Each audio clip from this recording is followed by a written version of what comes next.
Digital Visa untuk kalian yang lapar akan hiburan. Digital Visa untuk kalian yang penasaran dengan pengetahuan. Digital Visa untuk kalian yang pengen bergaya, beli apa aja. Digital Visa untuk kalian yang pengen happy, di rumah aja bisa tetap party. Digital Visa untuk kalian yang anti nge-lag, jadi tetap connect. Bahkan Digital Visa untuk kalian yang anti ribet dan pengen cepat. Karena Digital Visa untuk Indonesia lebih baik.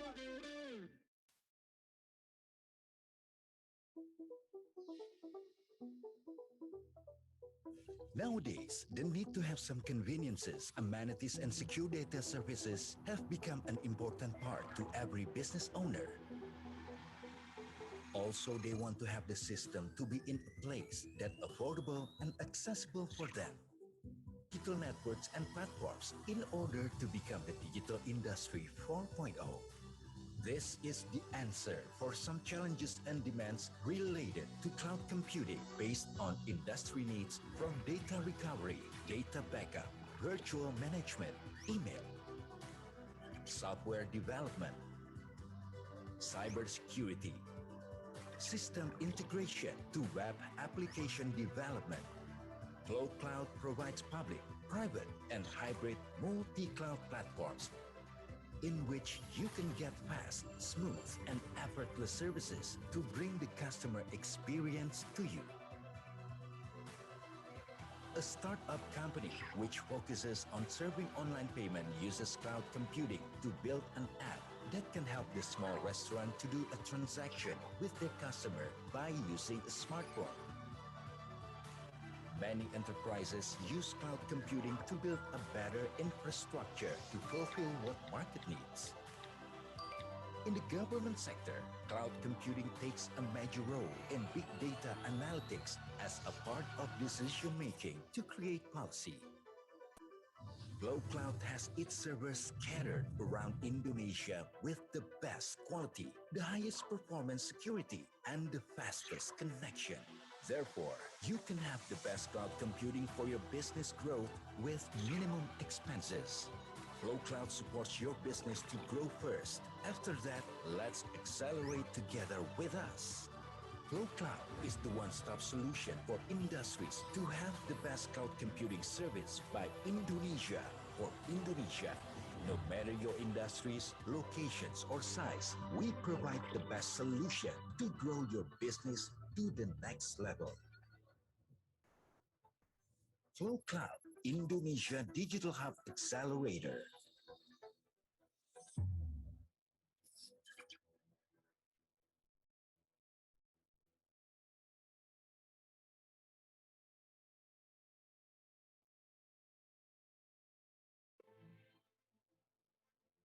Huawei is a leading ICT company providing end-to-end service in more than 170 countries. For over 20 years, Huawei and Indonesia have worked together to achieve a connected, intelligent world. We are a family of more than 2,000 employees in Indonesia. We provide 5G solutions, securing 91 5G contracts with #1 standard contribution. We have 5G essential patents globally. We support the government with the Palapa Ring, connecting 7 regions and 440 cities and regencies. Our 5G use cases include mining, fishing, archaeology, agriculture, and more. In Indonesia, we achieved 5G trials with Telkomsel at Asian Games 2018 and disaster management trial with the Ministry of Communications and Informatics. We support the local community by investing in Indonesian ICT talents through capacity training for more than 15,000 ICT professionals, knowledge transfer to over 5,000 local students, including 100 students from 8 top universities through our Seeds for the Future program and ICT competition as part of Huawei ICT Academy Global Network. We also have planned 100,000 Indonesia Digital Leaders program for the coming 5 years. We care for local communities and share with those in need.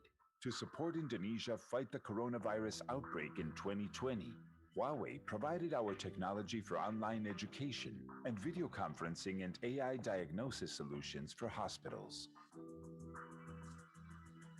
We partner with Indonesia's major service providers and over 400 certified local subcontractors and participate in the Next Dev Summit with over 50 workshops on 5G, IoT, and digital economy, 42 service partners, and over 500 vertical customers in the government, finance, energy, transportation, and ISP sectors. We also provided smart city solutions during the Asia-Africa Summit in 2015. We lead innovation in cloud technology and artificial intelligence. We aim to build a Huawei mobile service ecosystem with our local partners. In 20 years, Huawei and Indonesia has made breakthroughs in connectivity. Together, we can build a better connected Indonesia.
and valuable knowledge from prominent speakers. So let's start the function. Ladies and gentlemen, the next agenda is the 7th keynote session, which will be presented live by Professor Dr. Hadi Susanto from Khalifa University. Professor Susanto will talk about COVID-19 modeling in Indonesia, a mathematician's apology. And this session will be moderated by Mr. Lukman Heriawan, PhD from Universitas Gadjah Mada, Indonesia. Please allow me to read his brief summary. Mr. Lukman Heriawan, STMT PhD, is an assistant professor at the Department of Computer Science and Electronics, Universitas Gadjah Mada. He accomplished his Doctor of Philosophy from Kyoto University, Japan. Medical informatics and human-agent interaction are his research area, and his current research projects are agent-based electronic medical record system and structuring medical notes. So ladies and gentlemen, without further ado, let's welcome Mr. Heriawan, PhD.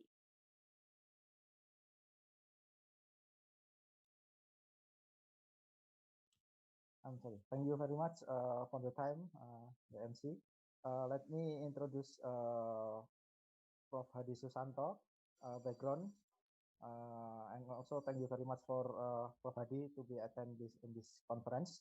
Prof. Hadi Susanto is the professor from Department of Mathematics Science of University of ICoICT, and his education background is from PhD and in an MSc in Applied Mathematics of the University of Twente, and he also from the bachelor degree is from Mathematics in Institute of Teknologi Bandung 2001, and his research area will be theoretical and computational dynamical system and analysis applied to the study of, among others, and also nonlinear wave in different equations that model physical reality in different fields, including biology, condensed matter physics, and nonlinear optics.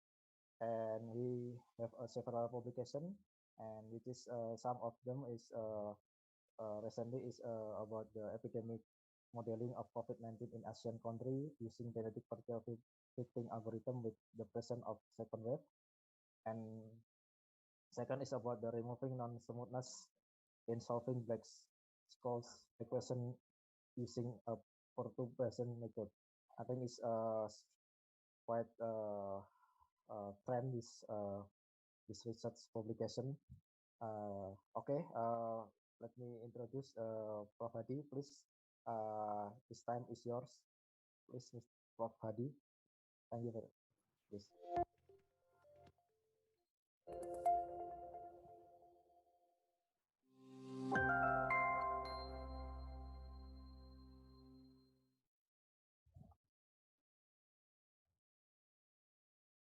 Okay. First of all, Assalamualaikum warahmatullahi wabarakatuh. I would like to thank the organizer for the opportunity to be here, even though it would be much nicer if we can meet in person, but due to the situation that doesn't allow us to do so, so you have to be content with meeting online. So nevertheless, I hope that it will not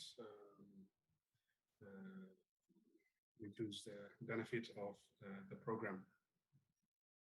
And second of all, I would like to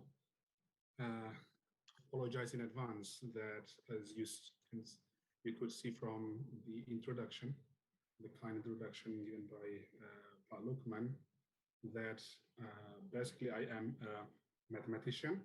My background is mathematics, and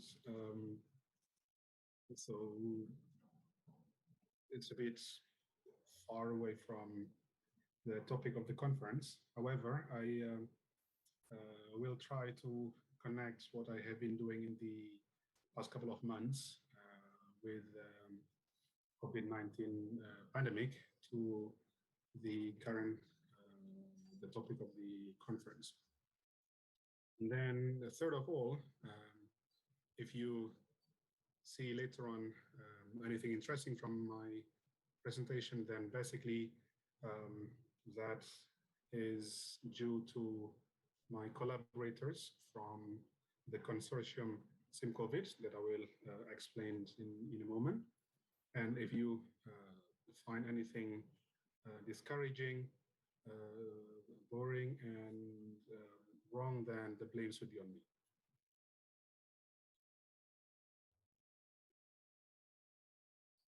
So as I mentioned, that actually what I'm going to present to you is results of a collaboration with colleagues from several universities in Indonesia as well as from abroad. However, 100% of the members are Indonesians.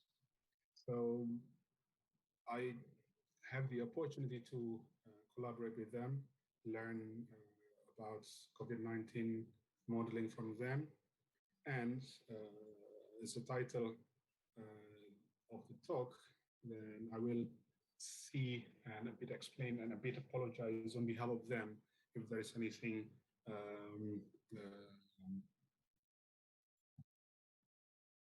discouraging from the results that we have presented so far and we have given to the community.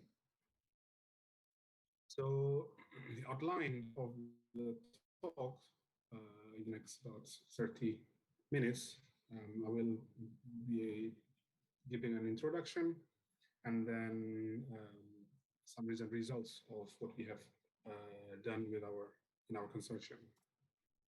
So as we know that we are now fighting and struggling with the COVID-19 pandemic since beginning of last year, or actually some claims actually from the end of 2019. And actually, we have to be prepared and we have to be ready that the similar threats might appear sooner than later. Okay, so why is that? Because as our world grows, as our population increases, then so do infectious disease threats. And why is that? It's because as we grow, as our population increases, we need to eat. And how can we increase our capability of producing food? We introduce pesticides, we introduce chemicals, or even genetical engineering. Those things also contribute to the increment of infectious disease threats in the world. And also, for instance, because we need housing. So what happened is we open forests, we basically change the use of lands for housing. So this will also eventually will create a problem as well. So there is no growth without any potential problem in the future. And by 2050, human population will be about 9 to 10 billion. So we can guess what will happen with the disease threats as well.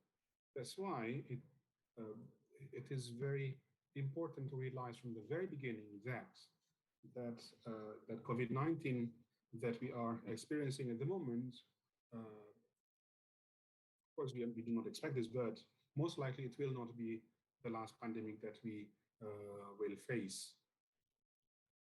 And these are some examples of diseases that appear in the last couple of years. Here we have the 3 different colors, denoting whether the disease is newly emerging, re-emerging, or resurging, which means that in the past it was already gone, but then appear again, or deliberately emerging or created. And one example here is the anthrax bioterrorism that was related to the 9/11 incident in the past. Okay. And these are casualties related to the latest diseases or pandemics that ever occurred before. And this picture was taken last year in April when COVID-19 was just emerging, which means that the data here about the casualties, these are not might not be relevant anymore. So I can't remember exactly how many millions the latest data for COVID-19. And then as a reminder that I'm sure we have seen these characteristics of the pandemic, but I would like to remind myself at least that this COVID-19 was first identified in patients with respiratory illness in China in the end of 2019. And then it is a zoonotic illness, which means that it comes from animals, and then it has become pandemic. Even there is a big possibility that it will be an endemic problem, not just pandemic. And then up to now, we still learn new things about the disease. Okay, so the latest update, maybe the biggest one is with Delta variant, and the recent one we hear about Lambda variant as well. So basically, everyone is still learning new things about the disease, and because of that, actually, it is also important to realize that it is an opportunity for us to be in the same, in quote, starting point with other countries with better resources. Okay, so if we remember, beginning of last year, that it doesn't matter whether it's a big country or a small one, everyone was busy dealing with a disease. So everyone was at the same starting point. Okay, and it is actually in a way also a good opportunity for developing countries to catch up with the other big players. Okay? And then symptoms include fever, cough, shortness of breath, and also belonging to new things that we learn. There's also a discussion that COVID-19 might not be just showing symptoms related to respiratory problems, but also other things that might not be immediately clear that it is COVID-19. So, in our position, what is the role or what is the position of mathematics in this regard? With my background, so basically, I would like to use this as an example. What I'm showing here, I'm sorry if it is disgusting. So the left picture here is a picture of smallpox. Okay. It looks similar to chickenpox, which is still existing until today, but it is different. Smallpox is very lethal. Okay, and a couple of years ago, WHO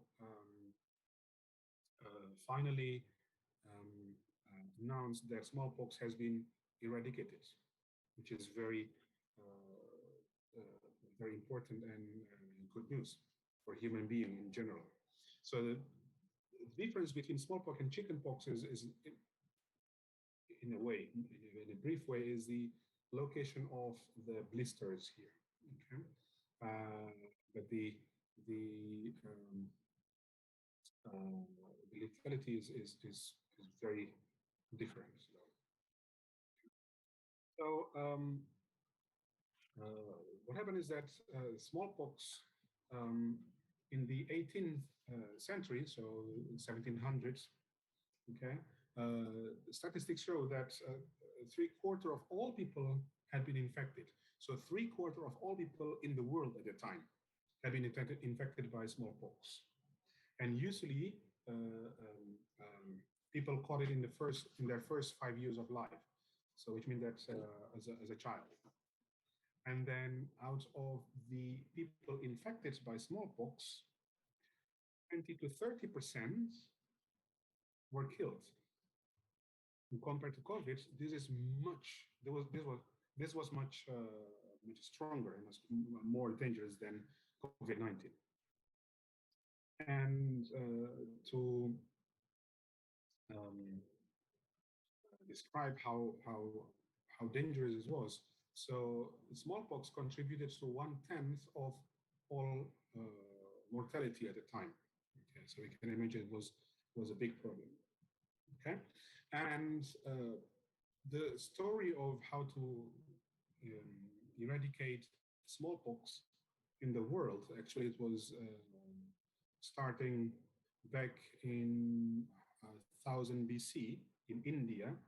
So what happened is that at that time, people knew already, or they invented some methods for smallpox. So what they did is they took some parts of the wounds, and then they grind them and dried them, and then after that, the result, they blew into noses of healthy people. So in a way, this looks like vaccination. And this traditional thing was called virulation. Yeah, it was called virulation. And then, so it was already invented in India. So it's actually an old method. And then it was introduced in Europe in the 1700s. Okay. And there was a problem with this method. The problem was that because of the blowing to the nose of healthy people, there were cases where such method created full-blown cases. So what happened is that many people got infected by smallpox more than the normal ones due to the vaccination. Okay, and then some policymakers thought that this could be dangerous. So there was a discussion to discontinue this virulation. And then, thanks to a mathematician, physicist named Daniel Bernoulli, who was born and grew up in the Netherlands. So this one's from the family of Bernoulli, that was very well known in textbooks. So what happened was that Bernoulli made some mathematical modeling of the virulation or this vaccination. And then his analysis showed that even though this kind of vaccination can create full-blown cases to the environment, to the population, the advantages were more better than the disadvantages. And because of that, so he advocated the continuation of this vaccination, and even made a statement that is quite well known until now. Namely, I simply wish that in a matter which so closely concerns the well-being of the human race, so for things related to the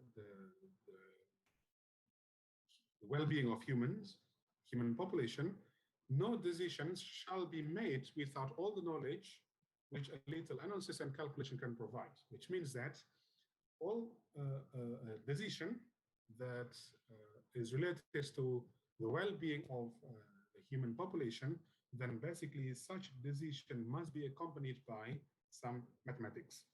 Okay, so this is what Daniel Bernoulli wrote in his report, and his suggestion was listened by the government at the time.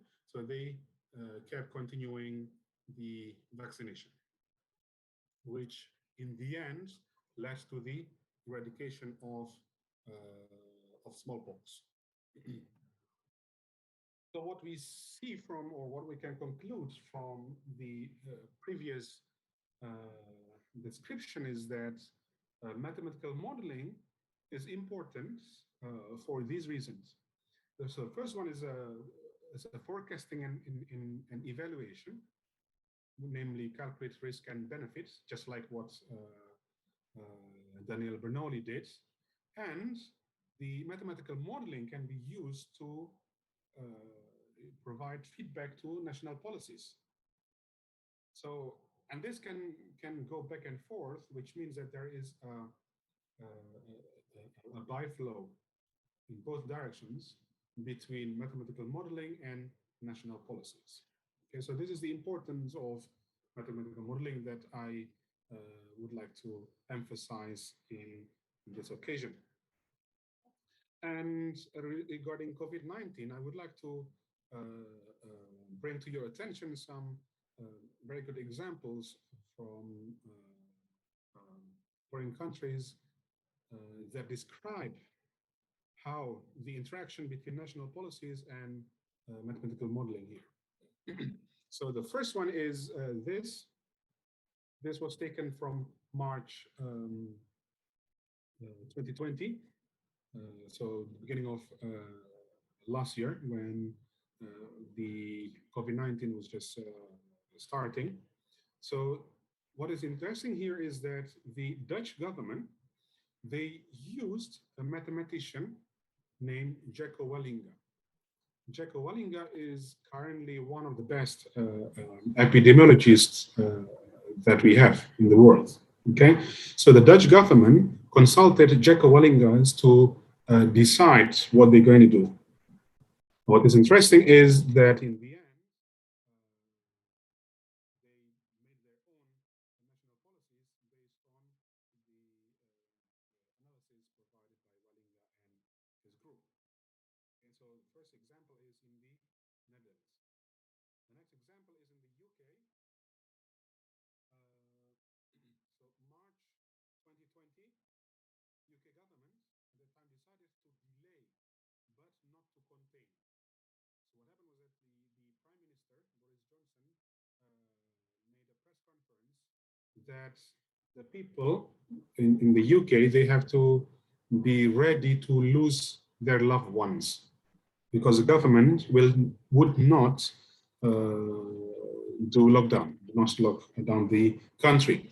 And the decision was based on a report provided by an Imperial College group of epidemiologists, where in their report, so the report was written in February, okay? So they made this report. They say that if the government locked down the country, then what happened is that when they lift up the lockdown, when they open the country again, what happened is that the second wave will be bigger than the first one.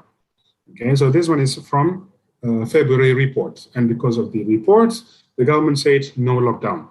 And what is interesting is that on about 2 weeks after their first report, on 16th of March, the same group revised the report, and they say that if the government did not lock down the country, then what happened is that hospitals will be overflooded. It's going to be over capacity, and then it's going to be a problem, a national problem. Okay, so 2 weeks after the first report, they revised it, and then what happened was, interestingly, so this 16th of March, so a week after that, Boris Johnson decided to lock down the country. Okay, so we see here a nice example of how national policies were influenced by mathematical modeling. Okay, and the same thing with Germany here, with Angela Merkel, and even in this case, actually, this one is a video of her press conference, and if in the previous case, prime ministers used mathematicians, used scientists. Now we know that Angela Merkel has a PhD in chemistry, So in this press conference, she actually talked about mathematical modeling herself. She was talking about what is the importance of the so-called reproduction number, which we will be touching a bit later. Okay, so what we saw before was from the Netherlands, from the UK, and from Germany. Now, what about Indonesia? This is what is interesting from Indonesia. From our country, this one here, in early March, Pa Ahmad Yuryanto was the spokesperson. We saw him on television every day. At the time, he was the Director General for this control. What is interesting is that he told Science here, so the magazine here, that he does not care what scientists say about the pandemic, because the scientists are not important if their information only creates panic. Okay, so it is quite interesting to see how different is the interaction between governments, policymakers, and scientists, between Indonesia and the previous examples here. Okay. So just a reminder how the story began in our country. So in February, this is just one example, how our Minister of Health challenged Harvard scientists to, they invited them to come to Indonesia and do the investigation themselves. And even there were a number of ministers as well who made fun of COVID-19 in the beginning of the pandemic.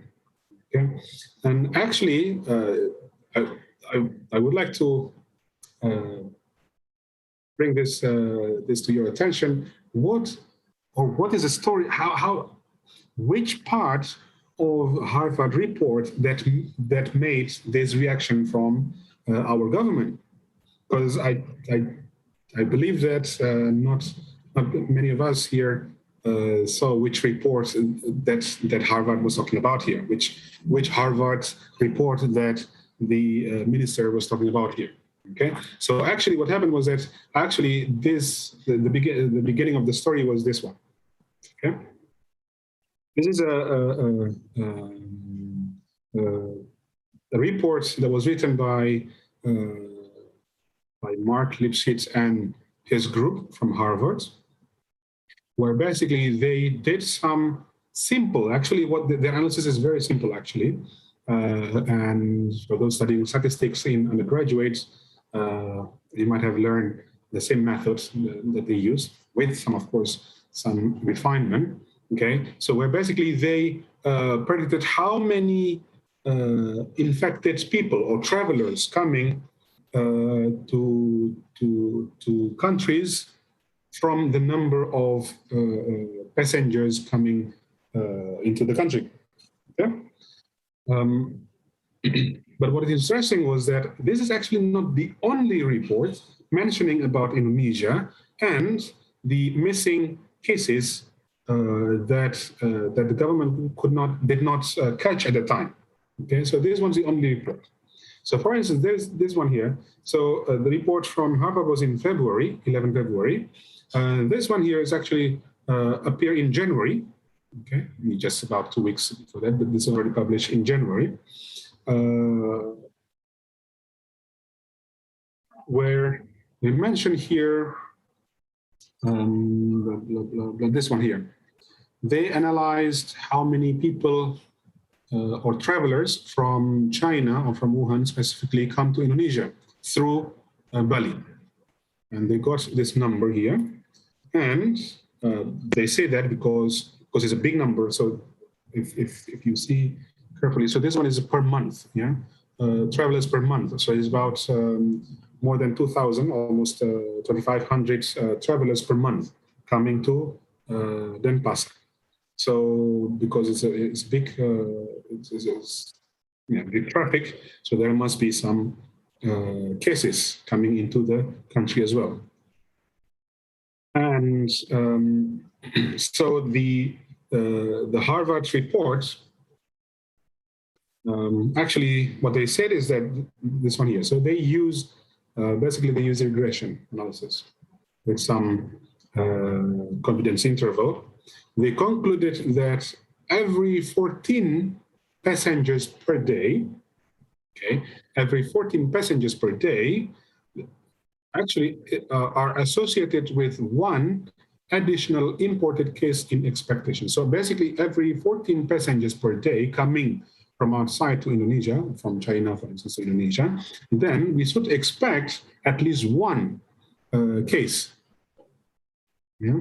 So for instance, here Indonesia is here. This is even below the 95% confidence interval that the number of passengers per day is between 50 and 100. Okay, but the number of cases reported is 0. So this is even below the minimum case. What is interesting is Singapore. Singapore is even above the best case. Okay. Yeah, so this is actually the paper that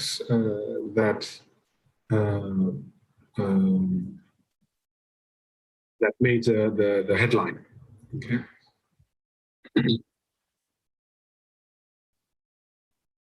And those two were not the only papers. There is another one here with the same analysis, with the same result. It's quite close, actually. That by that time, by February or March, then basically there should be between 10 to 30 cases in Indonesia. However, at that time, the government reported only 0 cases, which also quite similar to the conclusion obtained by the group from Harvard. However, the minister only, or the government only responded to Harvard reports. But actually, this was not the only report appearing at the time. Okay? And then we saw after that, immediately everything increases exponentially. And then this one is interesting. There was some epidemiologists from Universitas Indonesia saying that COVID should have come into the country in January, and then the government said, why did you say just now? That was in April, while in March, they did not believe that. And actually, even the first report was already provided in January about possible cases in the country. Okay, now come to, I have about 7 minutes left. The final part, the mathematician apology. So to come to that part here, after that, a lot of mathematicians, scientists made prediction about the end or the peak of the pandemic. So for instance, here, one of the first reports was made by my colleagues from ITB, that the peak would be in April 2020, which of course definitely not correct. We can see from our report now that's not correct. But why? That's the part of the apologies that I'm going to explain to you. Okay, and so my colleagues from ITB, what they did is they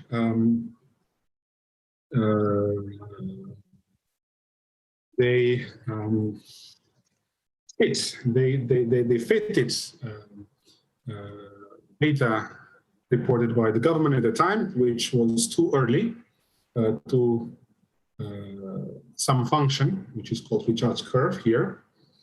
And the result of the fitting provided some parameter values. And if we use the parameter values here, then we obtain the result as reported by the mass media. Okay, so the first prediction, the peak was in April. And then, so this one, the first prediction was using Richard's curve fitting. And then after that, many predictions using compartment models, okay, where basically the group of people are separated into three classes, into three groups. S here means susceptible or healthy people, and then I is infected, and then R here is removed, where removed contains two parts, recovered and deceased. So either the people become healthy again, or they pass away. Okay, so and then these are the dynamics of the compartment or the groups, which I will not be speaking about. And then after that, so you're saying the compartment models, we see different predictions, 8,000, 70,000, and then Bean also made their own prediction, and then Bean prediction was commented by Eichmann Institute, and then made some revisions. Also, BMKG made their own prediction, and so on and so forth. So what we see is that the predictions are different, and none of them are actually representing what we see nowadays. Okay, so none of the prediction was correct, and then because of that, we see comments from on Facebook, on YouTube.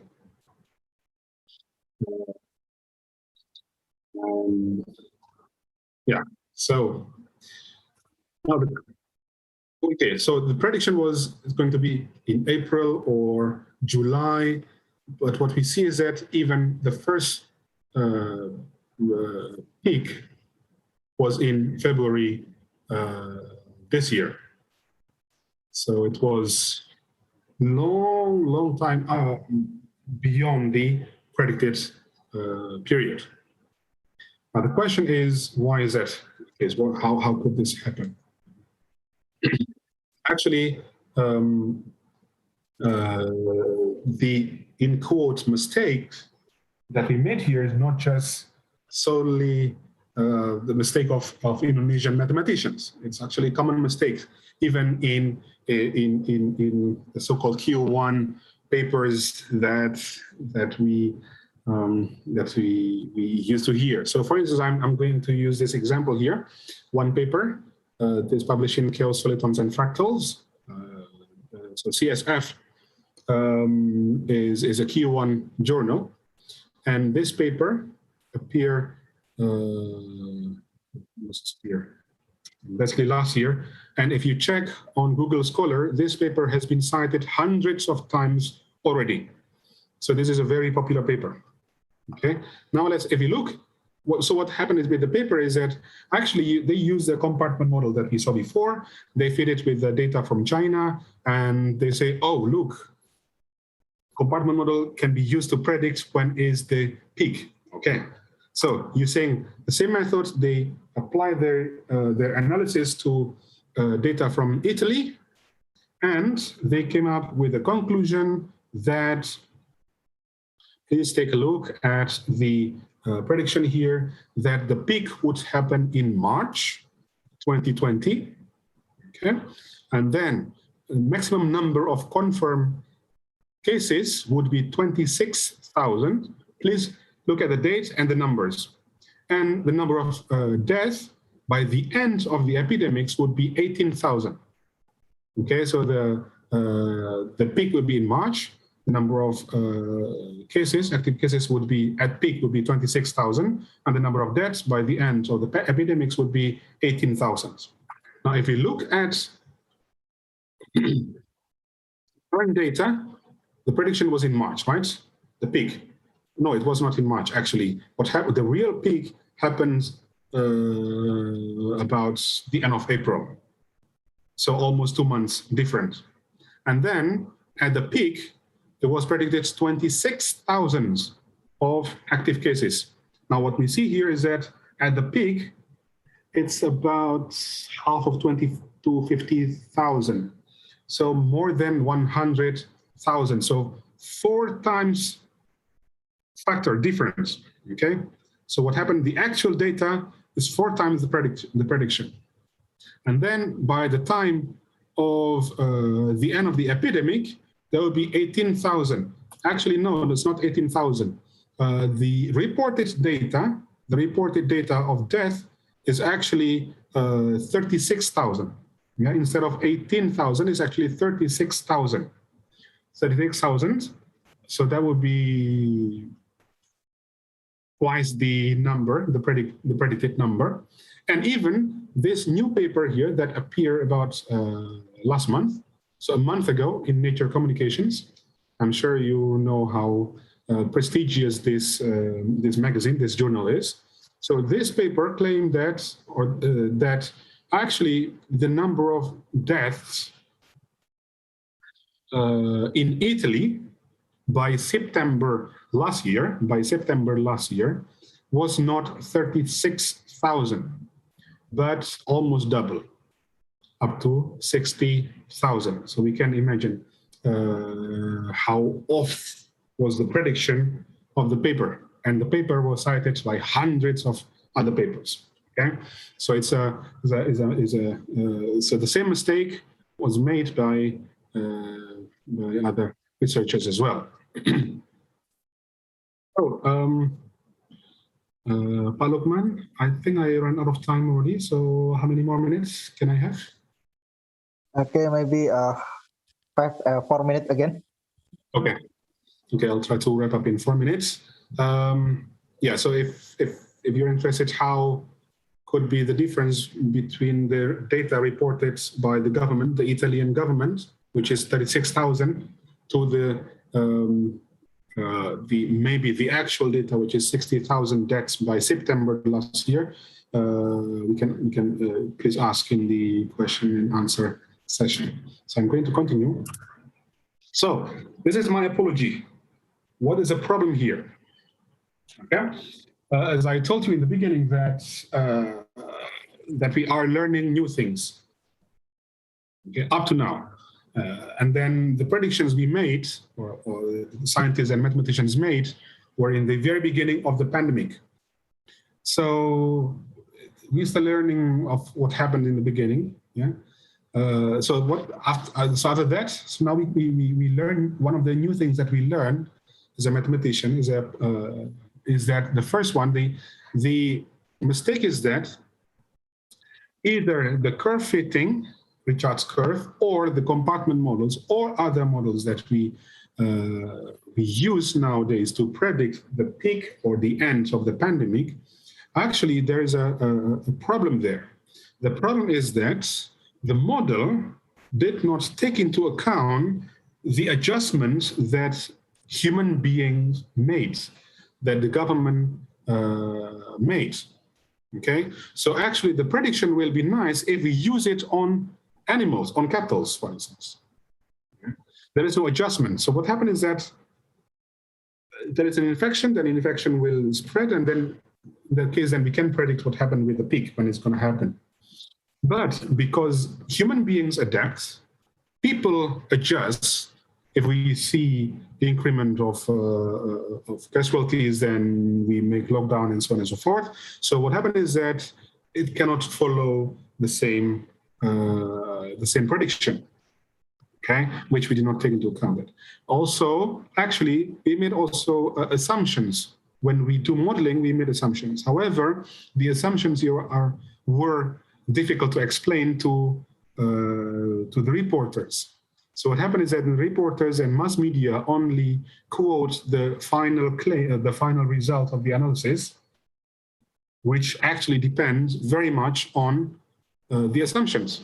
If any of the assumptions is not met, is not satisfied, then forget about the results, right? So those things were problems that we did not predict in the beginning. So that's why creating issues with all the discrepancies in our analysis. So there's my mathematician's apology that is actually part of the main part of the talk here. So, okay, 1 more minute. So what is after that we learned that what is the best way to evaluate policy changes made by governments is actually one of the things is the so-called basic reproduction number. So it is important to follow the reproduction number. I'm going to skip this one here. So what is the reproduction number is actually epidemiologically it is a result of multiplication between transmission probability and number of contacts and duration of infectiousness. So P here, the transmission probability is reduced by log down. Number of contact per unit time is also reduced by log down. Transmission P here, transmission probability can be reduced by using mask. And then the duration of infectiousness is reduced by medications, okay? So what our consortium made was several methods of how to calculate reproduction number that can be used to evaluate the policies made by the government. And our methods, we also use artificial intelligence as well as one of the methods, which is related to the topic of the conference. So our software was used by government, implemented, for instance, in the website of Ristek BRIN, and also used by Jawa Barat government to evaluate their policies. So finally, I hope I convince you that mathematical modeling is very important, even though in the past we learned in the beginning of the pandemic that there were discrepancies, there were off predictions. I hope I successfully conveyed my apologies on behalf of my colleagues, mathematicians, that we learn new things, and also there were assumptions that were not reported in the mass media, and that created confusion to the people. So finally, I'd like to thank you for your attention. Okay, thank you very much, Prof. Hadi, for your interesting research. I think it's very trend now for this kind of the research. We predict the kind of or modeling this pandemic. Okay, I think there is some question that maybe you can answer. First question is from Pak Retantio.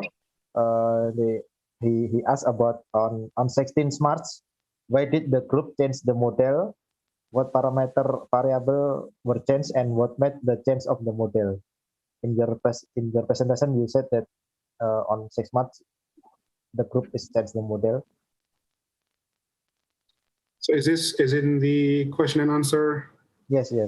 Chat, okay. So can I just? This is the question from participant. For participant. Can you repeat the question again, please?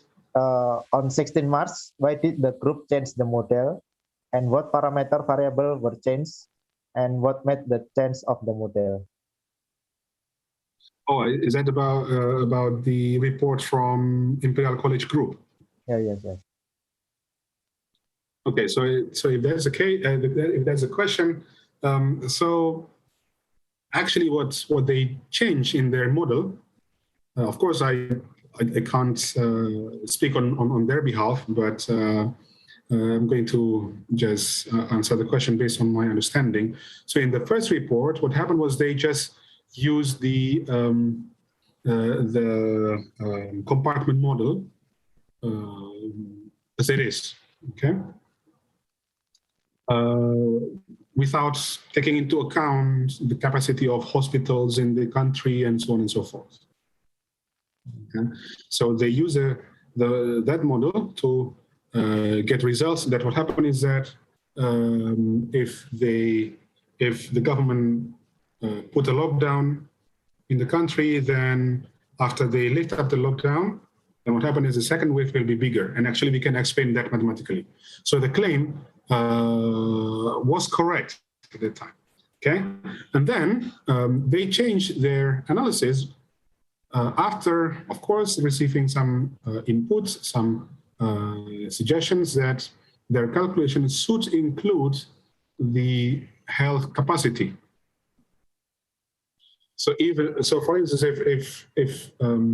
okay, so for instance, the first wave is going to be less than the second wave. Okay, that's fine mathematically. But if we did not, if we include the health capacity, it turned out that actually even the first wave would be higher. The cases, the active cases, would be higher than the health capacity, which means that even though the first one is still lower, but actually healthcare system cannot handle the cases.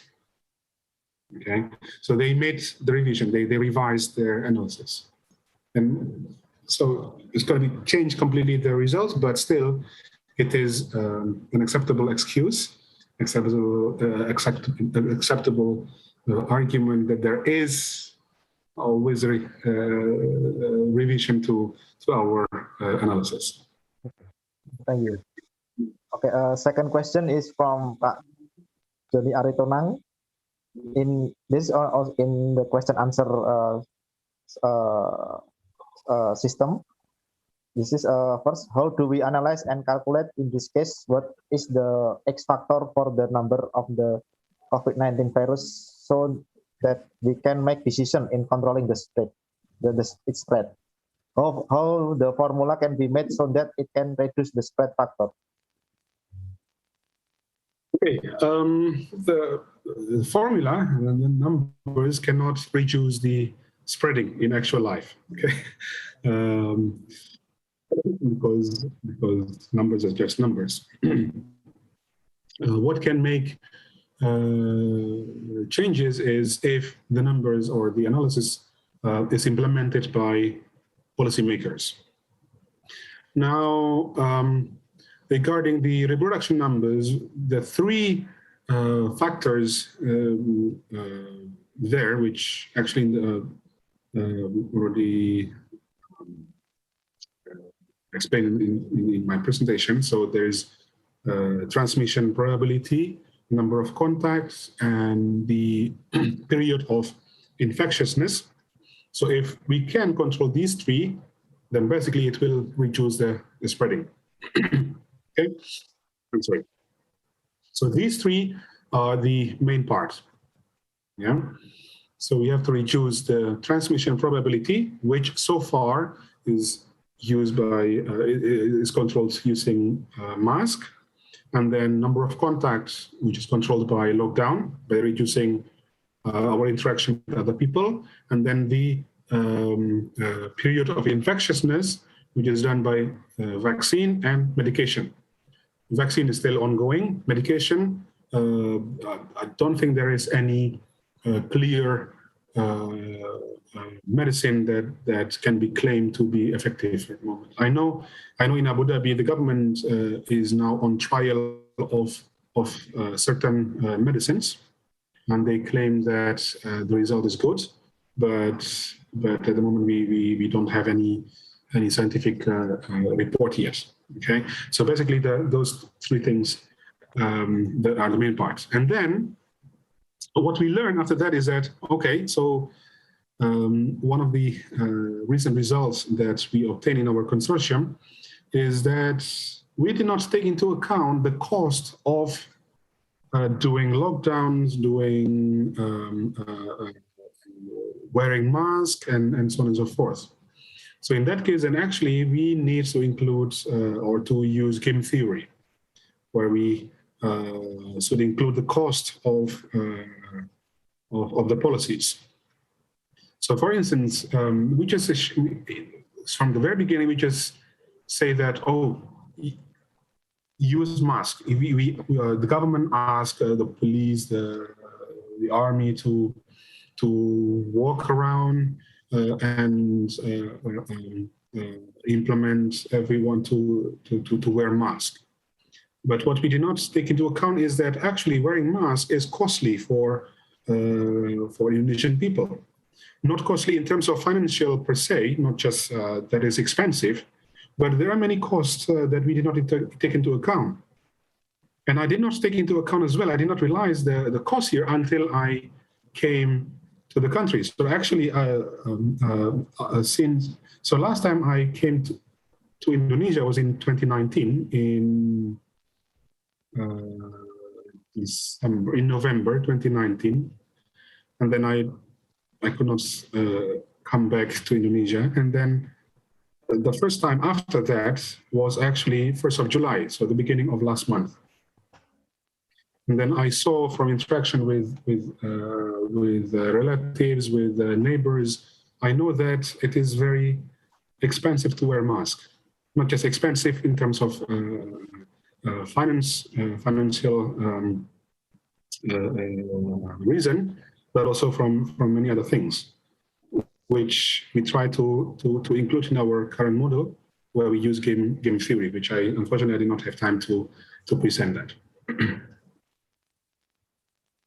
Okay, thank you very much, Pak Prof. Hadi, for the answer. I think this is the last question before we have time up. How about the China? Did they follow the very good mathematical model so they can contain the virus so well compared with the other big population country? Okay, actually, from my experience, actually the mathematical model that can be done is very simple. What is important is how to implement the analysis in real life, and that's the difficult part. And the mathematical analysis is very simple. We can always include more and more variables, more effects, more compartments to our model, which is going to, of course, make it complicated and more realistic. But in the end of the day, everything comes back whether it can be implemented. If the implementation is not effective, then it's not going to work. And that's actually the case with China, with Gulf countries. One thing that is completely different from Indonesia is that those countries, the government is playing a very strict rule. It's like a dictatorship in quotes, okay. Which luckily is in good direction. Okay. So, for instance, in UAE, if we don't believe that there is COVID, that's fine, but just don't talk about it in mass media. Okay. If we do that, then we'll go to jail. we can't. Okay. Yeah. So that basically is how to implement it. That's the main problem. Prof. Hadi is very. I think there's also several questions, but I think since the time is up, I think it's quite very precious information from Prof. Hadi.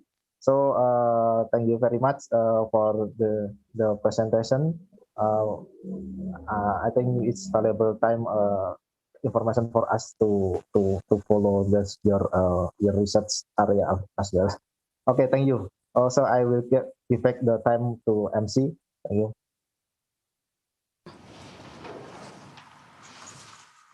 Thank you, Professor Susanto, and also Mr. Heriawan, PhD. And now we would like to kindly invite both of you to have a photo session.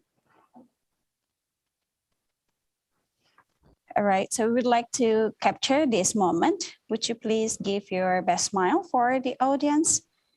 All right, so 1, 2, and 3. Thank you. Thank you, Professor Susanto and Mr. Heriawan, PhD, for this amazing session. So ladies and gentlemen, let's move on to the next agenda. That is the 8th keynote session, which will be presented live by Dr. Reza Khorshidi from the University of Oxford. This time, Dr. Khorshidi will present the topic, From Model Fit to Market Fit, a Path Towards Turning ML Research into ML products with real-world fit.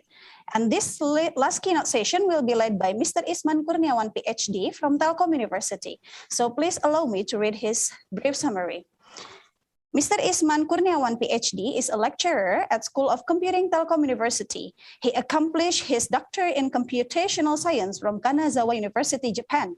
His research area is on computational chemistry, cheminformatics, and machine learning, and his recent publication, Predicting Water Quality Parameters in a Complex River System, COMFA, Molecular Docking and Molecular Dynamic Studies on Cycloguanol Analogues as Potent Antimalarial Agents, and Implementation of Ensemble Methods on QSAR, Study on NS3 Inhibitor Activity as Anti-DNG Agent.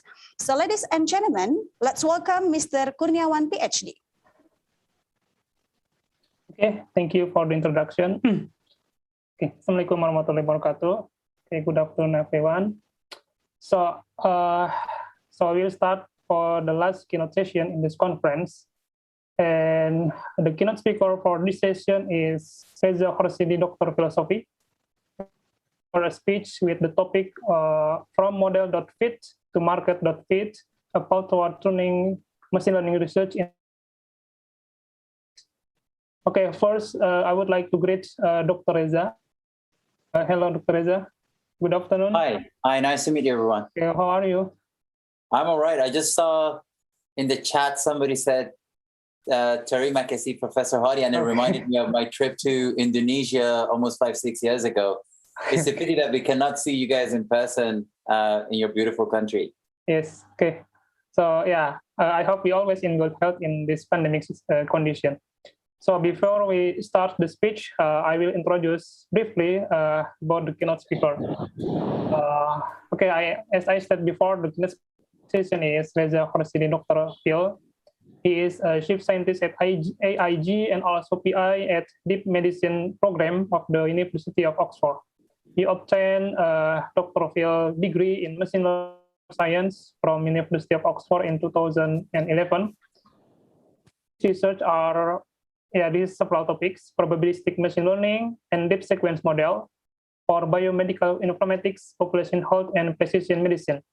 And recently, he has published a of his publication. The first one is Hybrid Hierarchical Transformer-Based Model for Accurate Prediction of Clinical Events using Multimodal Longitudinal Electronic Health Record, published in 2021. And then the second one is Pharmacological Blood Pressure Lowering for Primary and Secondary Prevention of Cardiovascular Disease across different levels of blood pressure, and individual participant level data meta-analysis in 2021. And then the last one is network modeling method for fMRI, that published in 2011. So actually, interested to be a moderator in this session because of this interesting topic. So even I have not listened to the speech, but I can guess that the speaker will deliver his experience to transform the knowledge in machine learning to a product with commercial value. So as we know that we are often to focus to develop something related to the theoretical one and very rare to think about a product. So actually we face the challenge about how to transform our finding in research become something that has commercial value. And also I'm very interested with the title of his speech. So as machine learning enthusiast, I'm very familiar with the term of model.fit that is used to ask the model to perform training stage. However, the speaker introduced the term of market.fit, that maybe it's mean that if we use the same analogy with the model fits, maybe it's mean that we perform training process to something to be fit with the market. So we hope we can get the insight from this speech to have like a strategy for the transformation. To give the session to Dr. Reza, time is yours. Thank you very much. Really appreciate it. I'm just gonna share my screen and you tell me if it's working or not. So do you guys see the full screen presentation? Yes, can see. Okay, do you see the right view or do you see the one for the presenter view or something? No, is it only a single full screen? Yeah, single full screen. All right, perfect. Well, I think it's your afternoon. So good afternoon, everyone. Thanks for the for the generous and kind introduction. So I thought when the organizers reached out to me to talk about my field of research, and particularly with some touch of what the world can do differently after the COVID and so on, I kind of felt like it would be useful to bring machine learning to the audience from an applied lens.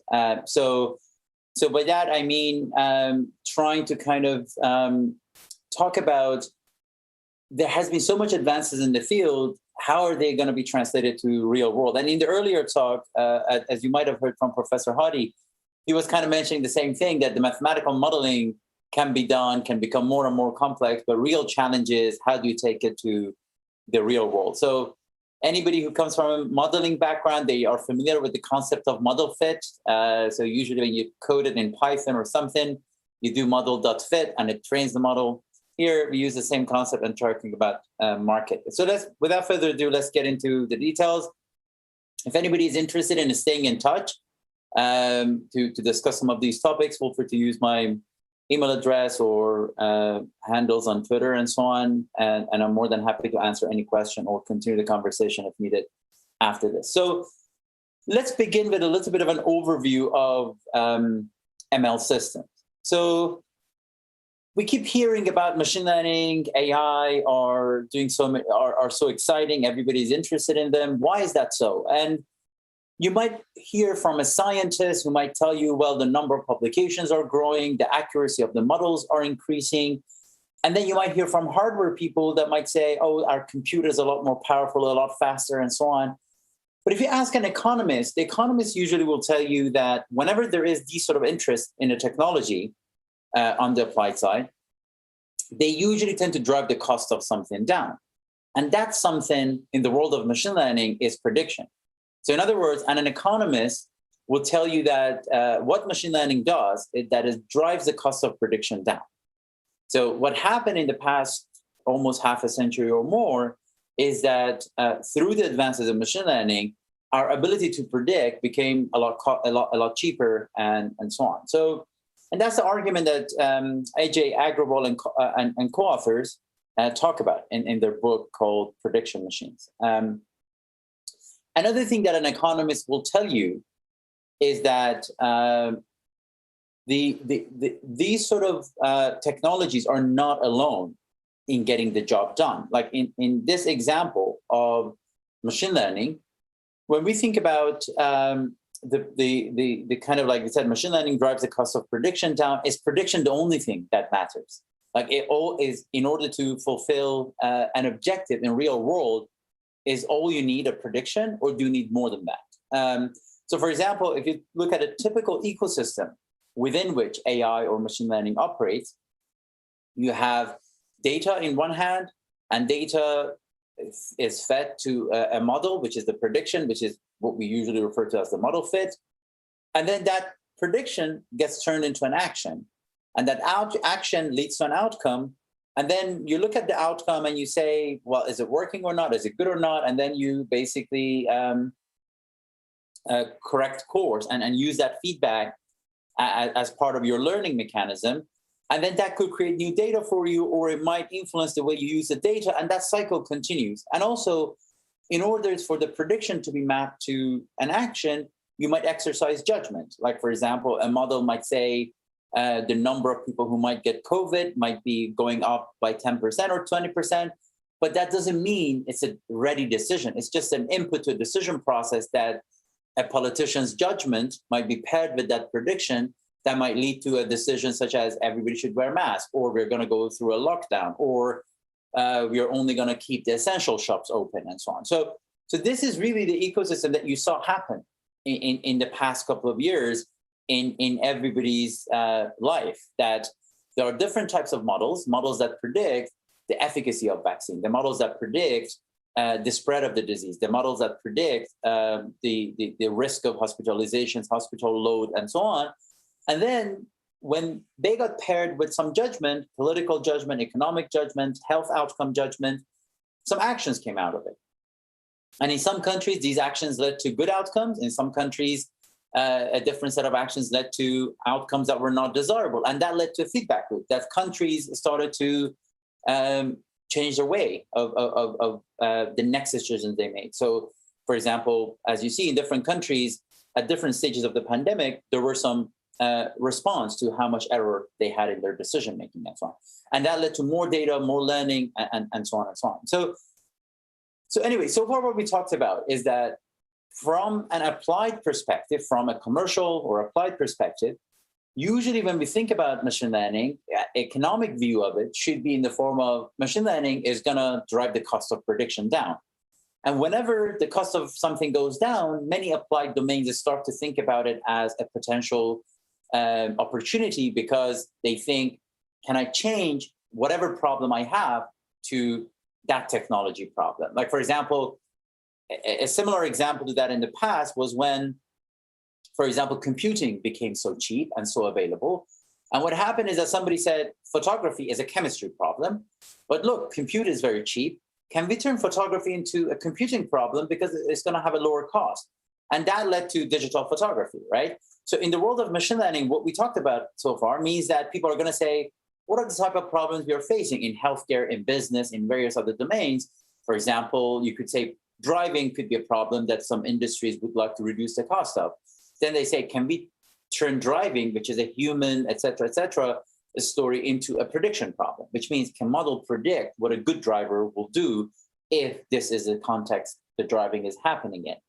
So then if that's the case, and people start to think about prediction being an interesting opportunity, it's not prediction alone that solves the problem. Prediction usually is part of an ecosystem that that consists of, for example, judgment, action, learning, data, etc. And we cannot just simply say, because we are doing a better prediction, we are going to be guaranteed to get better outcome. There are other components that could influence the outcome. So in other words, put simply, a lot of the time in machine learning research, the way people think about stuff is that machine learning could be something like an intervention. You give it to people to become better at their job or something.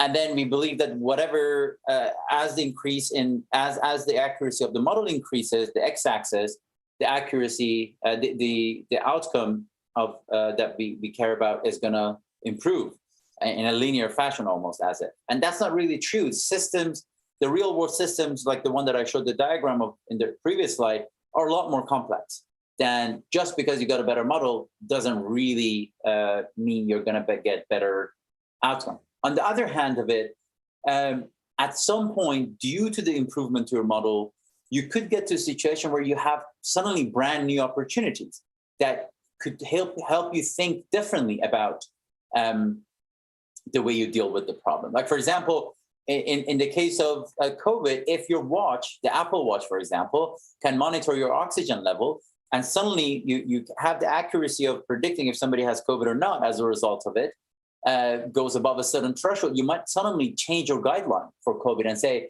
don't call the doctor, install this app and see how the model predicts. If model predicts this and so on, then do the next action. Whereas in other cases, you might have asked people to come to hospital to do a saliva test and stuff like that. So it's important to be mindful of it, that the system is complex. It's not like this ideal linear system that a lot of time we think about. And when the systems are complex like that, the improvement to the model accuracy is not necessarily going to be translated linearly to improvement to the outcome. And secondly, model accuracy change and improvement could sometimes lead to opportunity to transform the way things can happen. Let me give you an example. So probably one of the best examples of this is what Amazon patented a few years ago. So in this patent, which is called anticipatory shipping, what Amazon is talking about is that they have a recommender system. So I'm not sure how big Amazon is in Indonesia, but it's basically an online shopping service. So it's known for so many things, but probably most dominantly for retail. So in retail, you go online, you look at stuff and you buy them. And Amazon has a recommender system, which means you go online and it shows you stuff that it thinks you're interested in. So in other words, recommender system plays a big role in driving sales because you might suddenly see stuff that you like, which you otherwise might not go to the website for that item. And that means Amazon can suddenly get more and more sales from you. So therefore, the accuracy of the recommender system matters in terms of Amazon continuing to be a better online sales the way we know it today, which is user logs in, goes there, sees the stuff, buys them, checks out, and so on. But in anticipatory shipping, what Amazon says is that at some point, the accuracy of my recommender system could pass a certain threshold that the economics of a new business could be okay. And that new business is as follows, that when I'm that accurate, without, for example, a customer coming to my website and getting to the point of making an order, I could make a decision that this customer actually is going to like this item. And I'm so certain about it because I trust my model and my model is very accurate that I don't really want them to kind of click and purchase. Because I'm going to have a driver in their neighborhood almost every day, I'm going to just send it to them. And they're very likely to say, oh, actually, that's a pleasant surprise. I'm going to buy it. And that suddenly changes Amazon from a business that is in the form of users log in, look at the recommendation and order and so on, to a business that basically sends box to your door in a kind of like a surprising fashion. And also more likely these surprises are to be a pleasant surprise in the form that you're definitely going to buy it. And that's a very interesting story that becomes suddenly transformative. It's not a typical retail company anymore. It needs to be a company that basically can get away without having even a website to the extent that we know today. And that's the kind of nonlinearity of model fit and market fit. So certain state of model fit, certain level of machine learning ability translates to certain other level of commercial capabilities that is not always linear in the form of a better, cheaper, faster, sometimes could be transformative. So in light of this insight that machine learning is driving the cost of prediction down, that means a lot of businesses will be excited about it to turn their existing problems into prediction problems. And also, whenever you have a prediction, that's not the only thing that matters. It's an ecosystem that gets paired with prediction that matters. And also, prediction doesn't linearly translate to outcome in a lot of these systems. We want to talk about this concept a little bit more, because bringing the prediction accuracy to the market fit together is becoming more important in light of the insights that I just shared. So in other words, you cannot be just obsessed with improving your prediction accuracy. You have to be obsessed with what the other side of the equation is like. And that's what I mean in this graphical representation of the concept, that on one end of the story, you've got this thing that we refer to as market, and it doesn't have to be a commercial thing. It can be a healthcare system.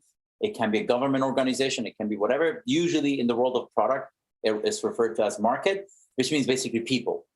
People with a bunch of expectation and outcomes and so on. On the other end of it, you have model. The model talks to the market in a few different languages. One language is, for example, data. One language is judgment.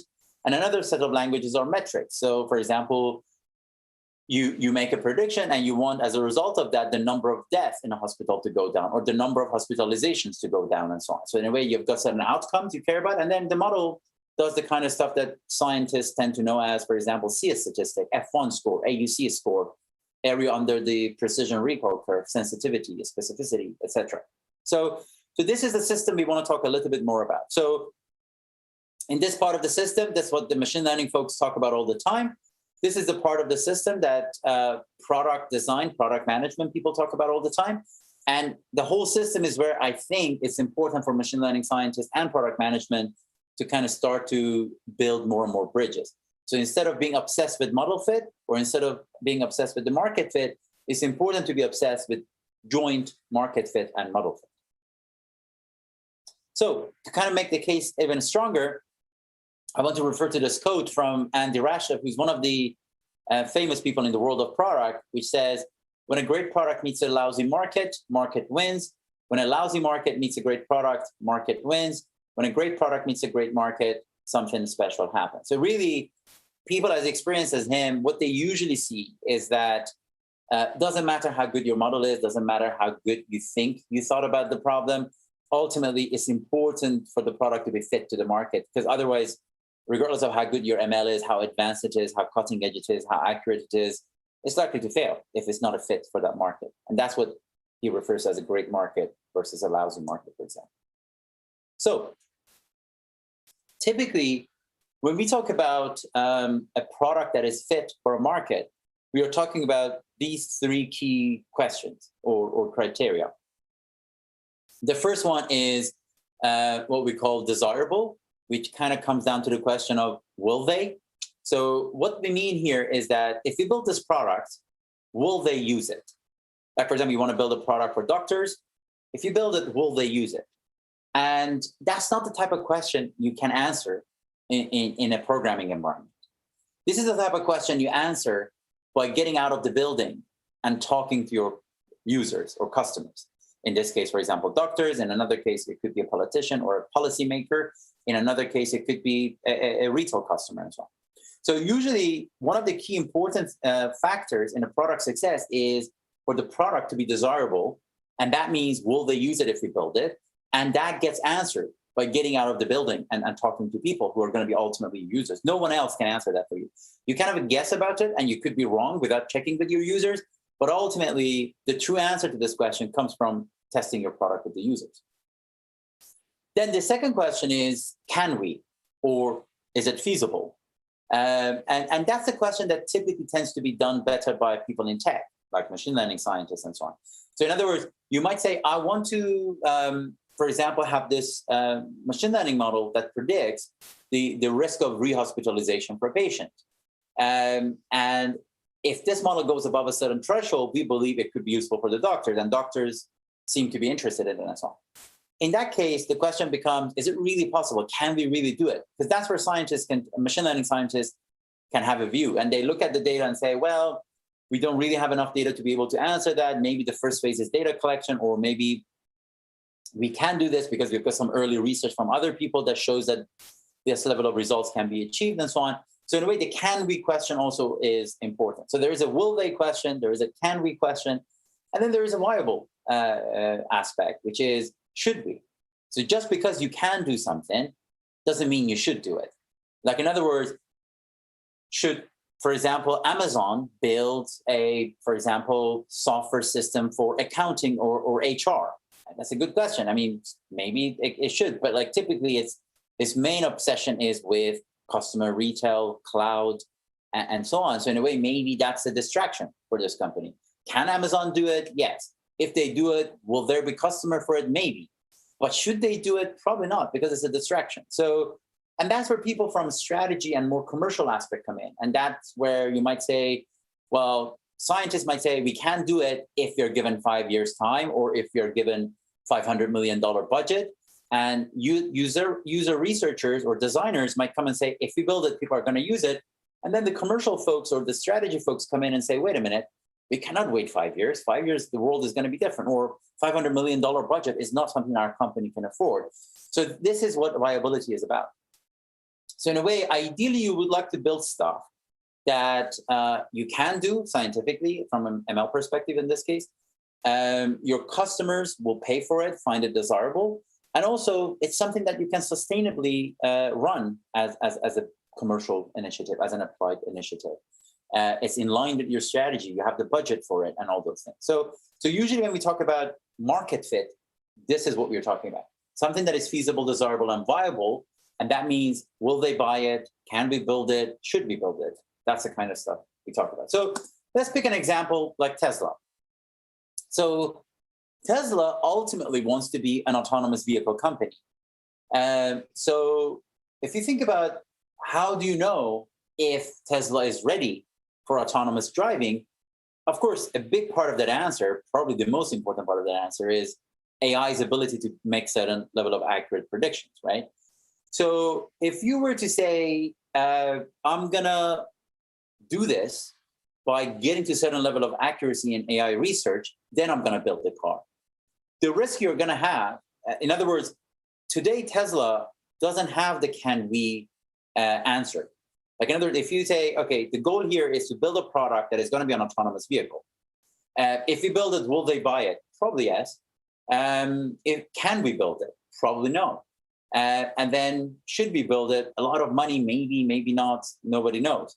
So when you look at the Venn diagram for Tesla, like a few years ago, 2000, maybe 10 or something, it looks a little bit scary. And you might say, it doesn't make sense to kind of wait until we get the research to that level because it costs us a lot of money and so on. So instead, what they do is they kind of define an earlier version that is something like, let's build an electric vehicle that looks good and works, can go fast, can have enough lifetime for their battery and so on. And then when that vehicle is in the market, that basically we get the desirability addressed and it becomes a viable business. And then the can we question from an AI perspective could be question we answer later. So we have the can we from a battery and design and hardware and so on perspective set, but the can we from AI perspective will be something we'll get to in the longer run. So Tesla became an EV company, which now aspires to get to a certain level of AI accuracy down the road. And the beauty of this approach is that Tesla can update its data collection strategy, can update its sensor placing and all those things, collects a lot of data, and also can test its autonomous features as it rolls out the product with the real customers. So these are the kind of stuff that we are talking about, that like a typical scientific approach to this problem would have been to kind of wait until you get to certain type of AUC or F1 or whatever, whereas a more product-oriented yet scientifically aware approach was to say, let's tick the desirability box, let's tick the viability box, let's have the tech aspiration on the AI, but let's settle for a kind of a lower level tech from and more around the hardware tech and mobility tech as opposed to autonomous tech. And then in the long run, that even further empowers us to kind of get to the autonomy tech. So the way I'm trying to tell this story right now is that we are going to be in a situation where we have so many objectives. You have the type of market fit objectives that could be in the form of revenue and so on. You can have model fit objectives that could be in terms of model metrics. And when you want to kind of come out of academia and take things to real world, the ability to kind of map these to each other becomes extremely valuable. And that's what I'm trying to kind of talk more and more about. So let's talk a little bit more formally about product market fit. So what we talked about is that machine learning is a critical part of a lot of these products. While that could be a key objective that a product team wants to achieve, doesn't mean it has to be the first objective. Sometimes strategically, you might assume, you might decide that ML goes a little bit later in the backlog as opposed to immediately and so on. And then that process is basically what is an option as opposed to an academic mindset where we always care about improving the model accuracy. So when we talk about product market fit, as the name implies, there is market in one end and there is product in the other end. So market is a set of related customer needs, right? So for example, Microsoft Word has a market. That market is not about, like, for example, financial market or something. It's about a set of customer needs. Customers need to write stuff, edit them, format them, etc. And that defines a market. And the product is a specific offering that is intended to meet a set of these customer needs. And then product market fit is talking about how well a product satisfies the market. So, and this is an interesting graphical representation of this concept from a book called Lean Product Playbook by Dan Olson, where we basically see customers in one end, and then you basically first need to define your target customers, and then you have to next define what are the needs they have that is not currently properly served, and then you should define what value you want to propose for them. And that's where the product market fit is going to be tested. And then from there, you say, okay, in order for me to deliver these values, I need to build a product that has got certain type of features. So the features could be, it needs to have a prediction of this, or it needs to have a way of gathering data like this, and so on. And then all of these things can be tested. And then ultimately, when you've got all those things clear, then it becomes a user experience, which basically means it becomes a piece of software that gets rolled out to your users. So in a way, what people talk about when they talk about product market fit, I mean, a lot of the time, in order to get to product market fit, you don't have to build code. and that's where I think a lot of scientists and engineers get surprised, that usually a scientist tends to approach product market fit by saying, I'm going to research this idea, I'm going to write a lot of codes, I'm going to reach a certain level of model accuracy, and then from there, I'm going to go to users and sell them. Whereas that's not really the way it needs to happen, because research can take forever. Like the Tesla example is a good example, that like Tesla has been in the market for almost a decade now. And if you look at it, they still haven't gotten to that level of accuracy. So if Tesla was to approach a problem the way that a scientist, a machine learning scientist would approach it typically, it would have meant that for a decade, they would still stay in the lab and still have no idea, if their hypothesis is right or wrong. And that's where the practices of product market fit become important. So first define who your customers are, and then go talk to them and try to understand what are the type of stuff they seem to not have properly served at the moment. And then from there, when you define that, then you can say what value you can propose to them. So in a way, you could do some sort of a gap analysis of some sort, that you say, these are big problems that exist, and these are, for example, the ones that have been addressed, where it usually means there's a lot of competition there, or these are the ones that are not addressed, which means it's a big opportunity. So problems that have not been addressed, that means it's a great opportunity. That defines where you should go and play. Like in other words, if you've got a brilliant AI and you want to kind of go into the online shopping space, it's a heavy competition space. So it doesn't matter how good your AI is, you're likely to not find product market fit, because the competition is happening across multiple features right now, that by just being a better AI, you're not going to win. Like if you see Google, for example, search is a domain where AI accuracy matters a lot, but nobody's trying to kind of beat Google because they've got better AI, because the product market fit, the target customer is very difficult to define right now, because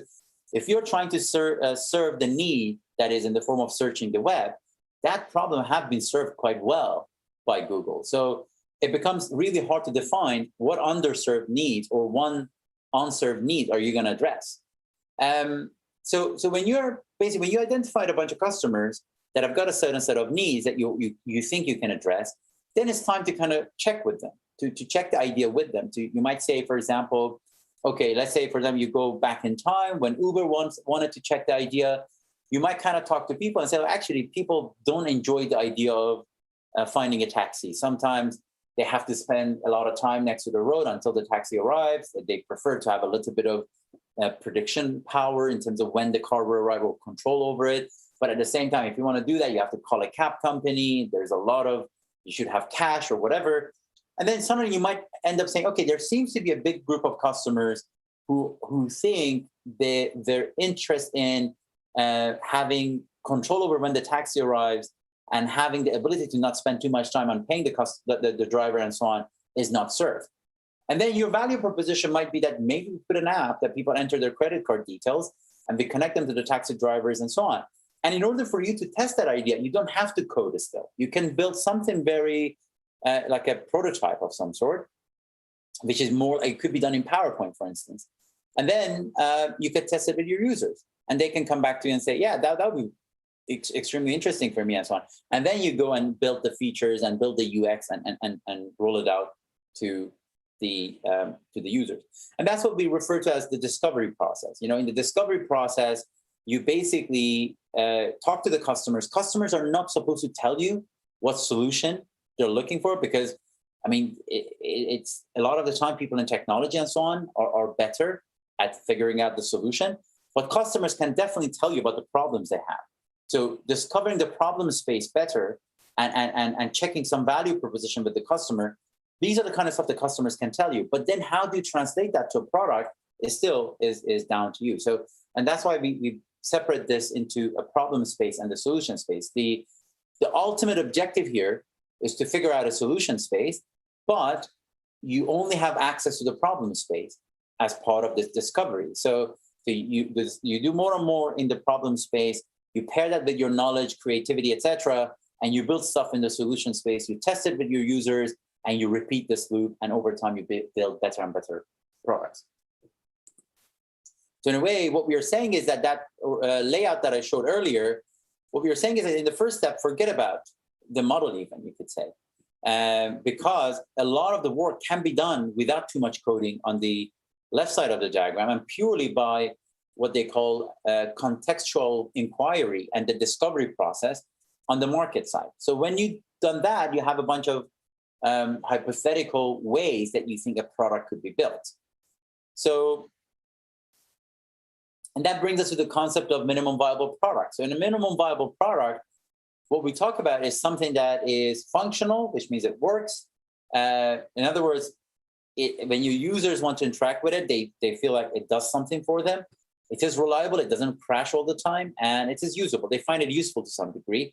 And also it could be sometimes maybe delightful. It does some stuff that brings a smile to their face and so on. So ultimately, you might have so many functions, so many reliability aspects, and so many usages that you have in mind for your product.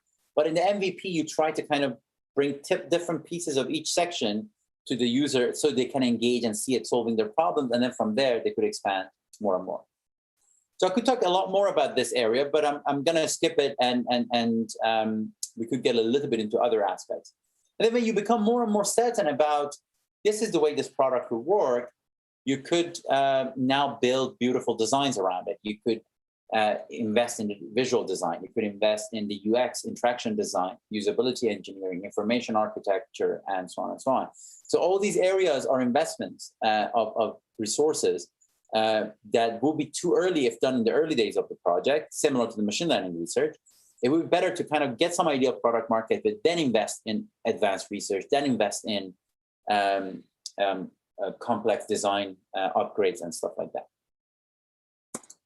So here I'll be going towards build, measure, learn. I'm not sure if anybody wants to ask any question right now, or because I cannot see the room. Do you want to have the questions at the end, or do you want to ask it? I'm comfortable either way. Actually, we have a Q&A session after your speech. Okay, how many more minutes until the Q&A? It's around 7 minutes. 7? All right. Yes. Good. So, I mean, earlier in this conversation, we talked about the fact that you want to solve a problem using machine learning. You think your hypothesis is machine learning can be thought of as almost a solution to a lot of problems. And therefore, you're like, for example, you might say, if I manage to analyze medical images and get to this level of accuracy, it's going to solve some problem somewhere. And that's why a lot of research happens without necessarily being obsessed about the market fit. But what we are talking about here is that how to ultimately solve the real world problem using machine learning. And so that's where the fundamental research is supposed to meet the real world. And one of the ways this can happen is that you need to define a bunch of, it's similar to what you saw in the world of clinical trials, where, for example, mRNA technology was thought to be useful in terms of solving some problems. You have years of research in that area. You build some molecules and it seems to bind, for example, in some biological settings, but still you don't know if it's going to work in real world or not. Like if you start to vaccinate people in the UK, is it going to work or not? And that's where you end up having a hypothesis. Your hypothesis is if you vaccinate people, they're not going to get severe symptoms. Or if you vaccinate people, they're not going to get hospitalized. Or if you vaccinate people, they're not going to die. So what we are really talking about here is that you have a product, you have a tech in the form of mRNA, you turn it into a bunch of solutions, such as a vaccine, and then you have a bunch of hypotheses, which is if this vaccine gets injected in the real world, which is not computationally reducible, but in other words, you cannot predict the real world because it's so many complex interactions. Then your hypothesis is that by injecting this vaccine to people, you're gonna reduce certain type of endpoints, for example, such as hospitalizations or severe symptoms and stuff like that. And that means in the world of biology, we have this basically the loop of intervene, perturb, measure, and adjust, and so on. And that's what happens in a lot of real world experiments that we see in biology and epidemiology and so on. And in the world of software and product, it's the same thing. So particularly when the products are supposed to be brought to medicine, it's even more so. So So that's why there are two topics that here I think are important. One is agile and one is lean. And these are the methodologies that you might have heard about. So in the world of biomedicine, we have this notion of measure, model, perturb, repeat. And that's why, because a lot of the time we don't really know what's inside the system, almost like the system a lot of times is like a black box, how people will behave. If people take vaccine, will they suddenly go and have more contacts with people? Or if people, or the other way around and stuff like that. We don't know these things. We can make hypotheses around it, but we don't know it. That's why we end up defining some endpoints and we start to perturb the system and start to measure, and then we repeat it and see how it works and so on. And in the world of software as well, they say the same thing, that it's better to build smaller pieces that are useful, like the MVP example that I said, and start to have people actually use it as opposed to things being in your mind. And start people using it, and then let's see what they say. Are they giving you a smile or are they upset? So in this example you see here, it's usually the way visually this story is told, that like, you might want to get to the car, but if you do the wheel, nobody's going to know what's happening. You cannot really get this feedback from people and say, early days of building a car, nobody's going to give you an excitement reaction about a wheel. But then if you approach it differently and say, ultimate goal is mobility, maybe I'm going to start to understand people by building them a scooter. And then I see some degree of a smile maybe, but then they might tell me that, well, with scooter, I need to do too much work or balancing is difficult. Maybe I'm going to need a bike. And then after the bike, it becomes a motorbike where it brings a little bit of an engine to the picture. And then they say, oh, I would like to travel with my friends and family and so on. And that turns into a car, because that way you're breaking your big hypothesis into pieces and testing it with users instead of having everything in your mind. So in the world of Agile, the key principles are, instead of so many complicated processes and so on, focus on people. And instead of comprehensive documentations and master plans, think about working software. And instead of contract negotiations, be obsessed about customer collaboration, get things to your users and let them tell you if they like it or not. And then and react to changes, because a lot of time people have these master plans and they don't listen to anything around them until that master plan is executed. And that was the essence of Agile Manifesto. There's a lot more detail about it, but we could just skip that in the interest of time. The other thing in addition to Agile is lean. Lean startup was the concept that was popularized a few years ago. But those who come from the world of science, for them, it's a very familiar idea, which is you have a hypothesis, you have a world that you go and collect sample from, and then you test your hypothesis. So a lot of time, when people think about lean as a way of building a lot of small components in the software, it's really about our ability to kind of get real world evidence in favor or against our idea. You know, kind of similar to the get out of the building idea that I said at the beginning, that you have so many brilliant ideas. Some of them could be right, some of them could be wrong. And the only way that you can know it is to get people to tell you that. And that's why in the lean approach, they're talking about the importance of having a kind of ability to talk to people and then have a metric at the end that you're measuring, and then try to optimize that metric. And sometimes you might have a dual track approach where you might say, I have two activities in parallel, one activity that is about delivering the software, one activity that is about discovering what else I can do and so on. So another way to tell the same story is, I mean, like the world of experiment design, and people who come from epidemiology, they know this quite well. There are so many ways you could define an experiment and so on. But I just want to kind of talk about some of the things that you see. Like, for example, this is Jeff Hinton, one of the most brilliant minds in the world of AI. And this is a tweet he did a couple of years ago or something, where he talks about, suppose you have cancer and you have to choose between a black box AI surgeon that cannot explain how it works, but has a 90% cure rate, and a human surgeon with 80% cure rate. Do you want the AI surgeon to be illegal? That's a very interesting way to look at it, that this almost assumes that the whole concept can be reduced down to a number. And that's why a lot of the time it's not the case. And we end up seeing in real world that we go through clinical trials and so on, because we don't think a lot of the time numbers, a single number alone can map all the complexities at play here. And so in other words, if I ask you what's the sum of angles inside a triangle, you would say it's 180 degrees. And if I ask you, are you sure? You'll probably say yes. And if I say, how you know this? You say, I did a mathematical proof. But in the world of biology, unfortunately, we don't have this luxury. So if you say, how efficacious is a vaccine? You might say, for example, 90%. If I say, are you sure? You say, well, not quite sure, because that depends on the current spread of the virus. It depends on the state of herd immunity. It depends on how compliant people are with the guidelines and so on. So in a way, in the real world, empirical science world, we don't have proof. We have empirical data. And that empirical data is under certain assumptions and certain real world settings. Any changes to assumptions and real world settings is likely to challenge those empirical evidence and so on. And that's why if your objective is to build machine learning for real world, then it's important to kind of know that machine learning is not alone in that world. There are so many other things at play. The interaction between machine learning and stuff around it is a lot more complex at times. And due to that complexity, it's very difficult to have a formula for how it's going to lead to result. And the best way is to kind of have some way of quickly checking ideas with the real world, having metrics that you track, having hypotheses that you test, and then through that, try to get to product market fit and assess how fit you stay as time goes on and so on.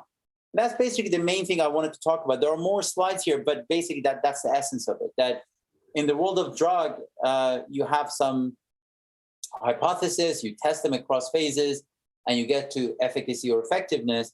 Similar approach is what I think can happen in the world of machine learning as well. So I had a little bit more slides as well, depending on the Q&A. Maybe we could talk about some of those as some questions become relevant to those.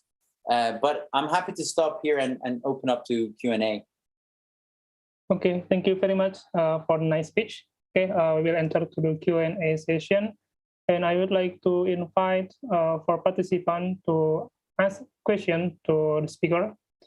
And okay, we have two questions here. Okay, thank you, Dr. Korsidi, for great presentation. The first question is, how long typically people can reach a car from a skateboard from your previous illustration?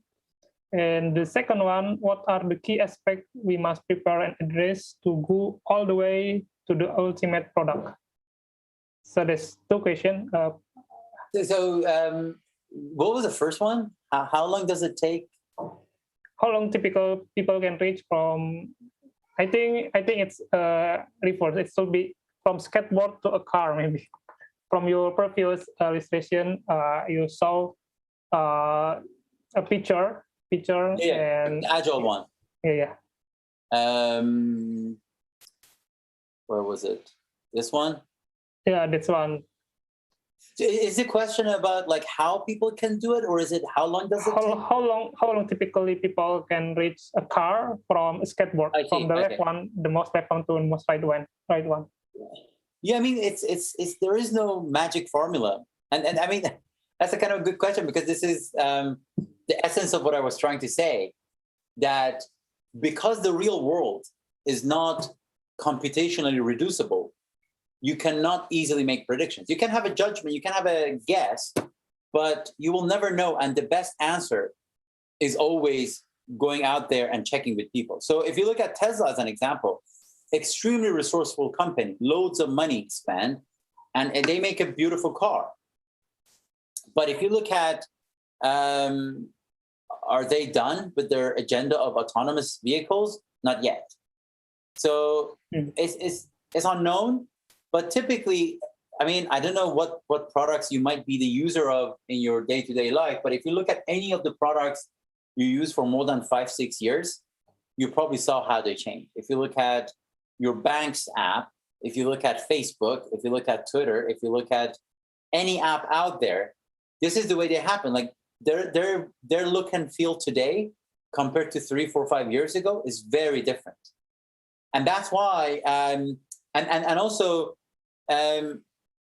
they never think there is an end to this process. Like in other words, Facebook does never say that, okay, you're done.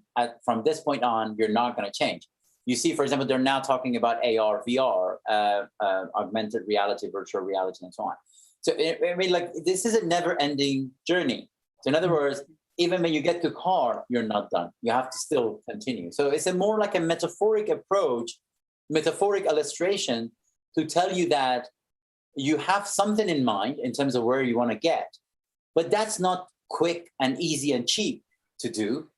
And if you just trust yourself, go to a dark room and try to build it on your own, the risk is you come out of the dark room and you show it to people and people say, what the hell is that? I never liked that. I'm never going to use it. And that's a waste of time and resources. Alternatively, you can break it into pieces and check your idea bit by bit. You know, for example, if you look at Zoom in the early days was just about video call and had so many problems. But then over time, they took care of security features. They brought more and more Zoom webinar and a few Zoom video storage and a lot of other things. And the product becomes fitter and fitter and fitter for the market that it's trying to serve.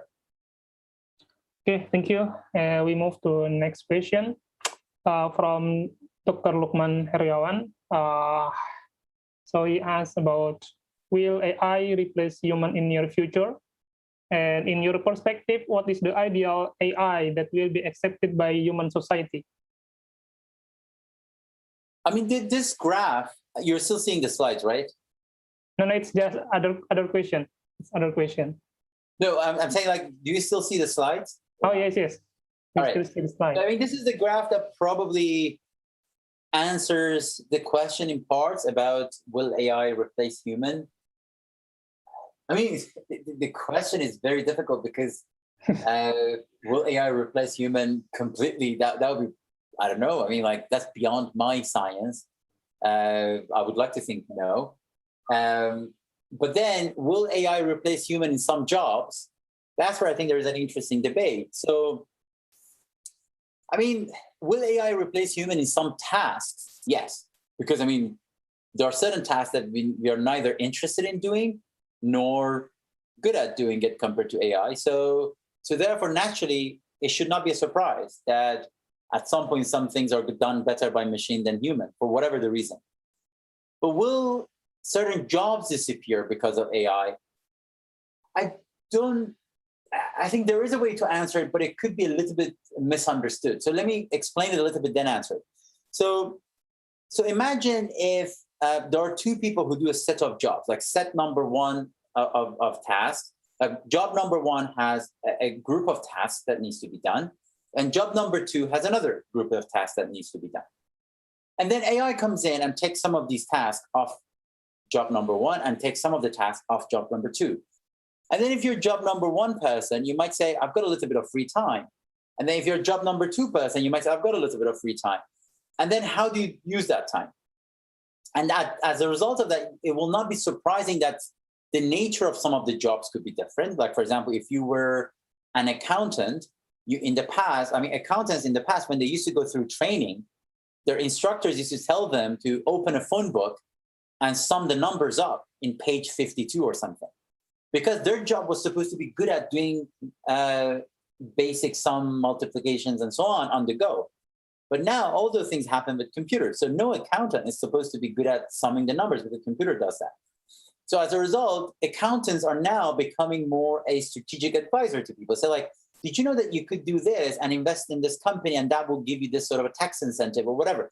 So right, that time creates new opportunities or sometimes could lead to jobs mixing up or changing their nature. So in a way, like in other words, if you think about job one that does a set of tasks and AI comes in and automates or takes care of some of those tasks, what happens to the person that does job one? One way to think about it is that that person either could create new tasks for itself or it could get into some other jobs task. And as a result, new jobs could emerge, right? So, and that's why I think this is the view I would like to think about, that in a lot of the cases, I believe automation at the task level, of course, is going to happen. It's already happening and already happened. But automation at the job level, I wouldn't blame it on AI. I think it's inevitable that society changes, some jobs change as a result of it.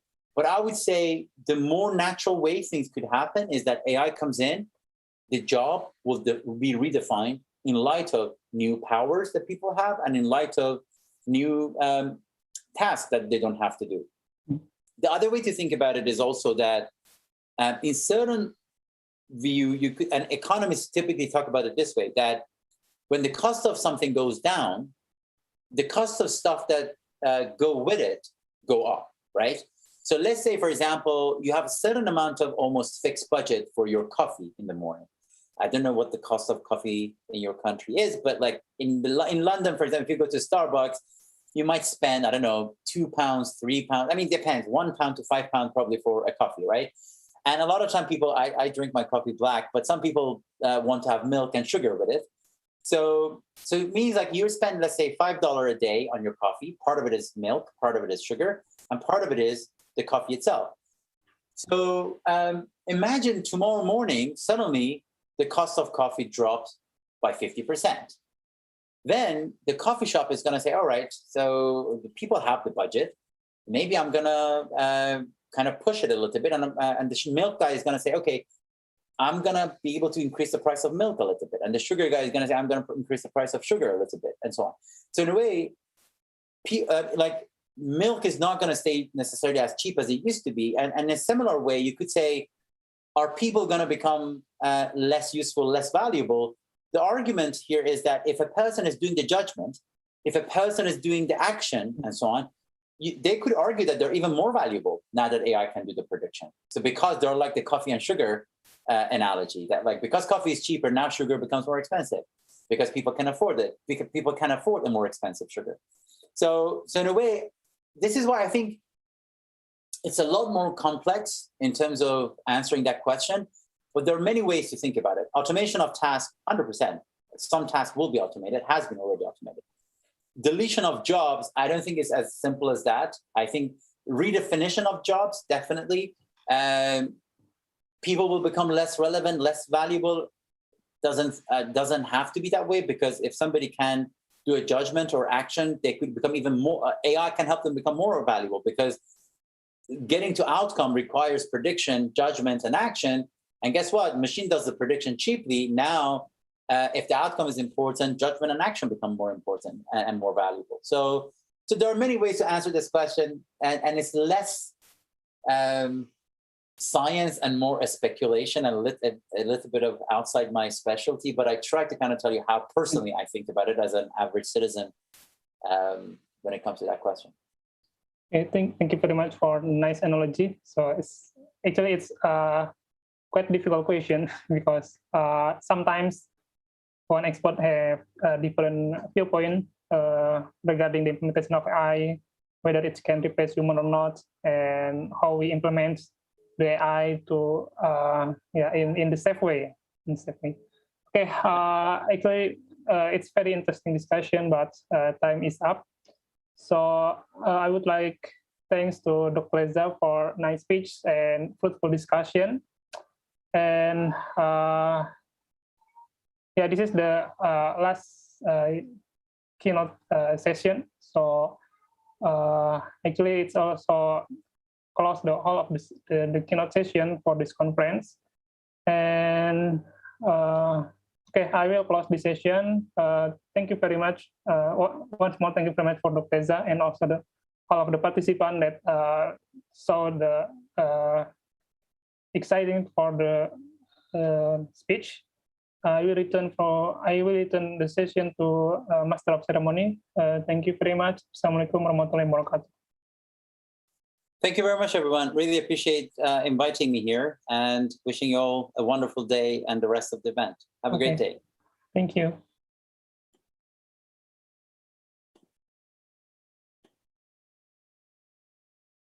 We would like to kindly invite both of you to have a photo session.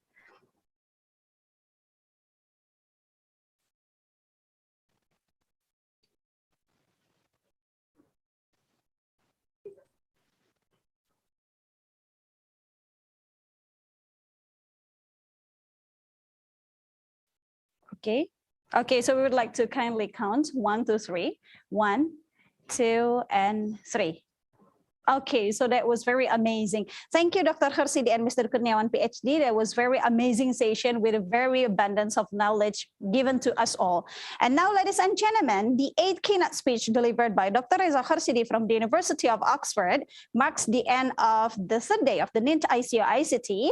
And after this, there will be a closing ceremony. We do believe that every one of you will attend the session, since you will get to know who will be awarded the best paper award of the NINT ICoICT 2021. And also we will know the sneak peek of the next ICoICT 2022. So, but before that, ladies and gentlemen, we would like to show you the NINT ICoICT 2021.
Assalamualaikum warahmatullahi wabarakatuh. Good evening, ladies and gentlemen.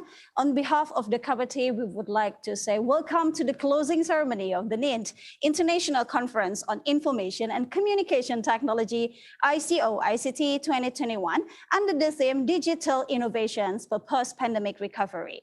So ladies and gentlemen, on behalf of the committee, we would like to say congratulations to every one of you for reaching this stage. We do believe that you have gained valuable knowledge, built strong networks during the first day of the NINT ICoICT 2021.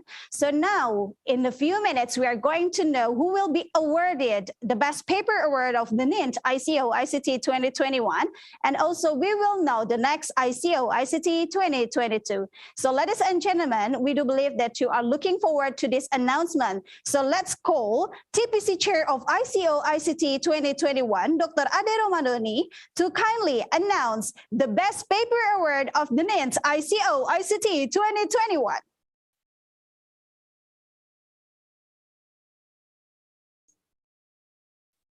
Okay, good evening, everyone. Okay, can you hear my voice clearly? Hello?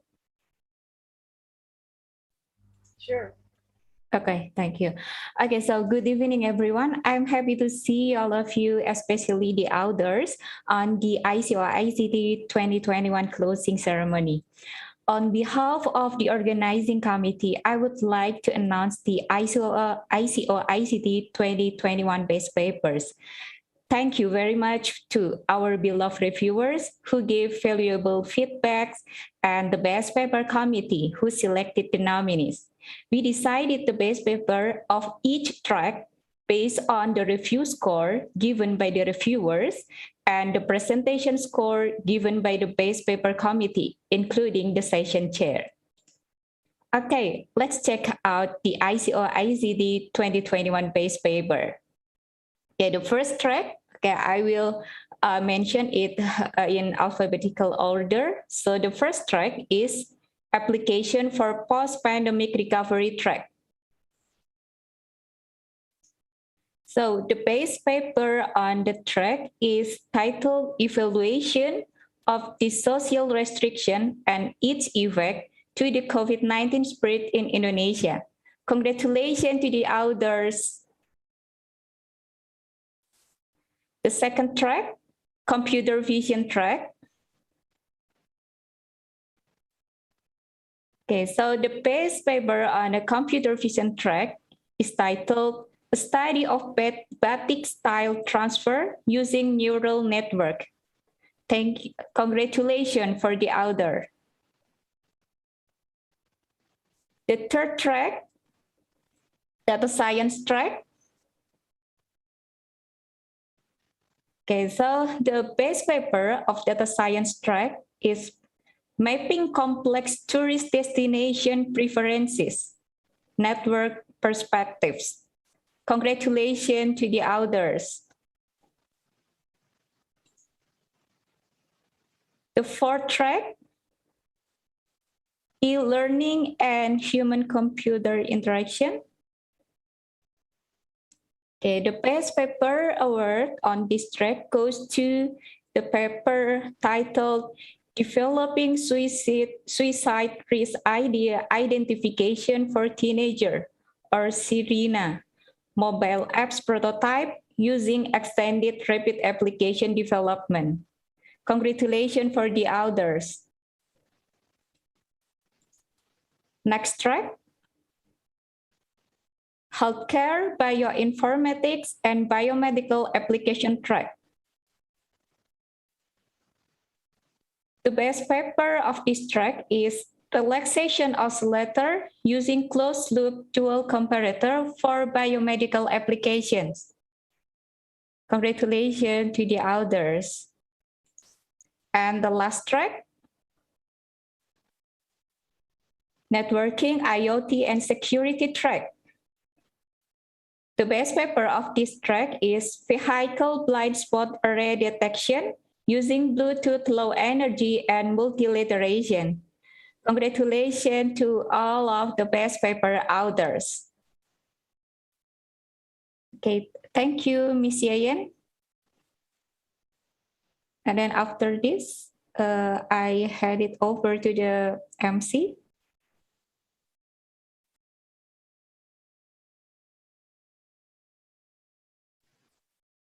Would like to announce. Okay, so ladies and gentlemen, thank you, Dr. Ade. And now we also would like to announce the best participant that has been chosen by all of the committee and also all of the panelists and also audience and attendees during the whole session of the NINT ICoICT 2021. So we would like to announce to you all the best participants of the NINT ICoICT 2021 goes to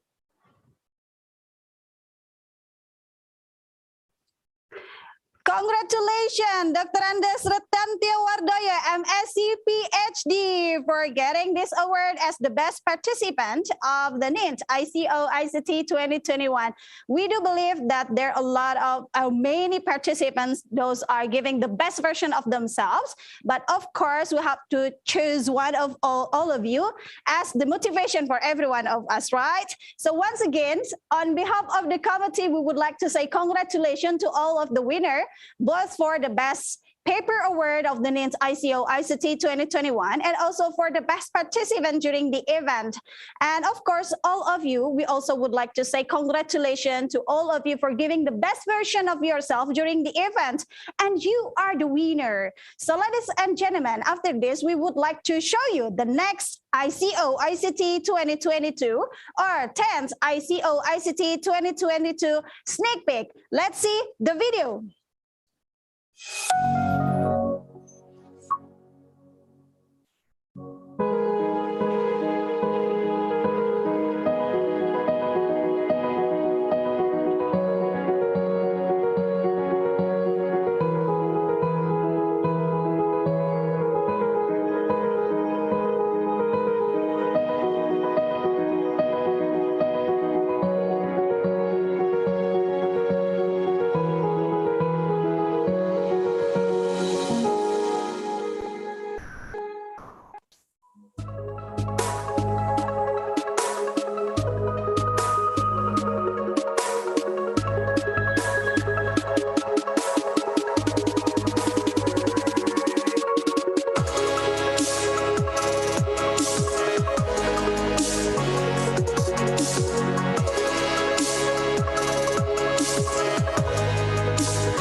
Wow, let's give a round of applause for the next ICoICT or the 10th ICoICT 2022. So we're looking forward to seeing you again next year, ladies and gentlemen. And after this, please allow us to bid you farewell. So we would like to welcome Vice Dean of School of Computing, Telkom University, Mr. Parman Soekarno, PhD, to deliver a closing speech. So ladies and gentlemen, Mr. Soekarno, PhD, please proceed.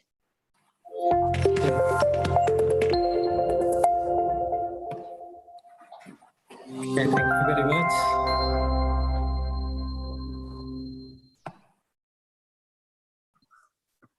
Okay, thank you, Ms. Yayen. Good afternoon, everyone. So I believe that during these 3 days, all of us have obtained a fruitful discussion in this 9 ICoICT 2021, whose main theme is digital innovation for post-pandemic recovery. We have learned a lot from the keynote sessions delivered by the amazing keynote speakers, and also invited speakers who have shared their interesting works. So once again, on behalf of the committee, thank you for delivering such important materials so that all of us can deepen our knowledge. Furthermore, I would like to thank to all presenters and participants who have joined this conference from all over the world. I sincerely hope that through your presentation and discussion afterwards, all of us can contribute to solving the problems in our own world. Finally, I would like to thank all the committee members for organizing this conference and ensuring that it proceeded smoothly. I would also like to apologize for any inconvenience that you might experience during this conference. And ladies and gentlemen, there is a saying in bahasa Indonesia, ada perjumpaan maka ada perpisahan, which means when there is a meeting, then there will be a goodbye. I hope that you enjoy your experience here in our conference, ICoICT, and I do also hope that we can meet again in the 10th ICoICT 2022, which will be held in Bandung. So thank you, everyone. So I give it back to MC. Okay, thank you, Mr. Soekarno, PhD. Thank you, Mr. Soekarno, PhD, for a very sad closing speech. So ladies and gentlemen, it marks the end of the 9th ICoICT 2021. On behalf of the committee, we would like to extend our warm gratitude to Telkom University, Indonesia, Multimedia University, Malaysia, Universitas Gadjah Mada, Indonesia, the IEEE Indonesia section, IEEE Signal Processing Society Indonesia chapter, the Indonesian section Computer Society chapter, Telkomsel, Telkom Indonesia, Telkom Sigma, Huawei, Telkom Education Foundation, and Microsoft, and of course, distinguished keynote speakers, tutorial speakers, presenters, and attendees for your time and attention. And never forget to say thank you to all committee for your hard work and support. So we hope the ICoICT will always become a place for you to call intellectual home, the home for you for knowledge, networks, and solution for a better future. Finally, let's pray for the better of our world so that we can meet in person next year. We hope that this COVID-19 will be ended soon, and we will see you again in person on 10th ICoICT 2022. So we do believe that we have created a lot of memories. Please call us second home, ICoICT 2021 and ICoICT for the everlasting relationship. So thank you so much, ladies and gentlemen. I'm your Master of Ceremony, Yayan Hamidah. I bid you say goodbye, thank you, and see you soon. Wassalamualaikum warahmatullahi wabarakatuh.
Untuk kalian yang penasaran dengan pengetahuan, digital bisa. Untuk kalian yang pengen bergaya, beli apa aja. Digital bisa. Untuk kalian yang pengen happy, di rumah aja bisa tetap party. Digital bisa. Untuk kalian yang anti nge-lag, jadi tetap connect. Bahkan digital bisa untuk kalian yang anti ribet dan pengen cepat. Karena digital bisa untuk Indonesia lebih baik.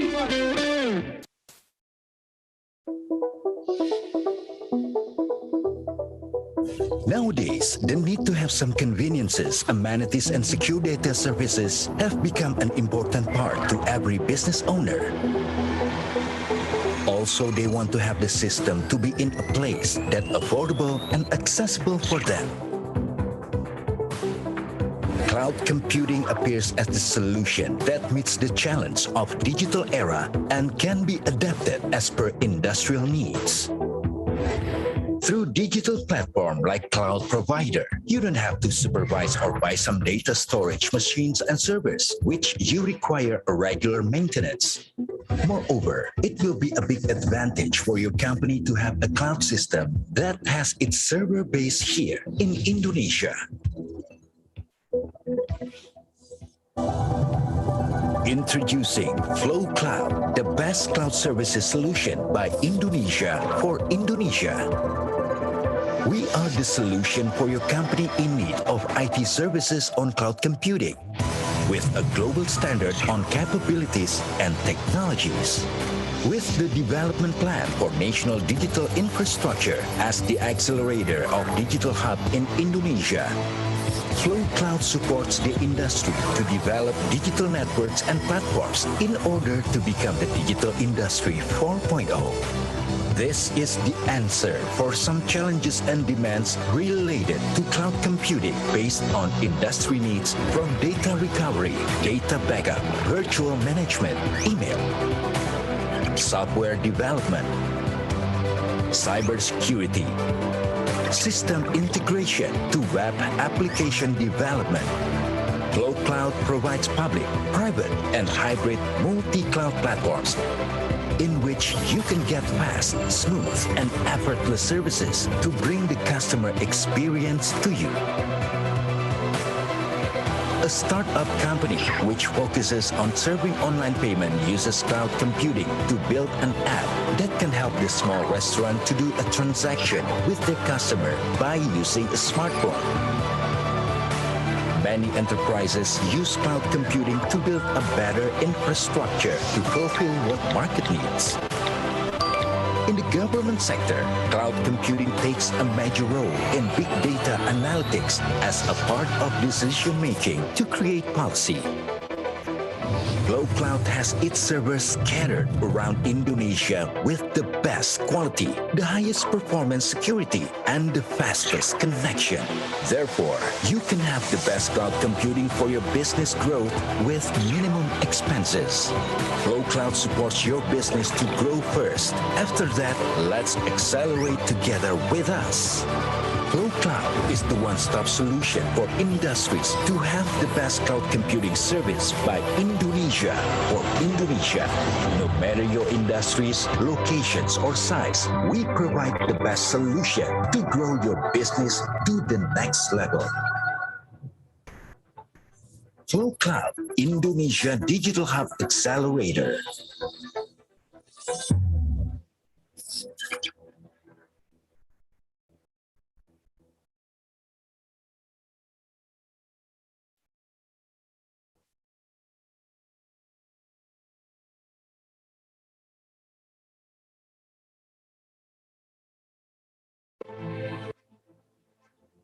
Huawei is a leading ICT company providing end-to-end service in more than 170 countries.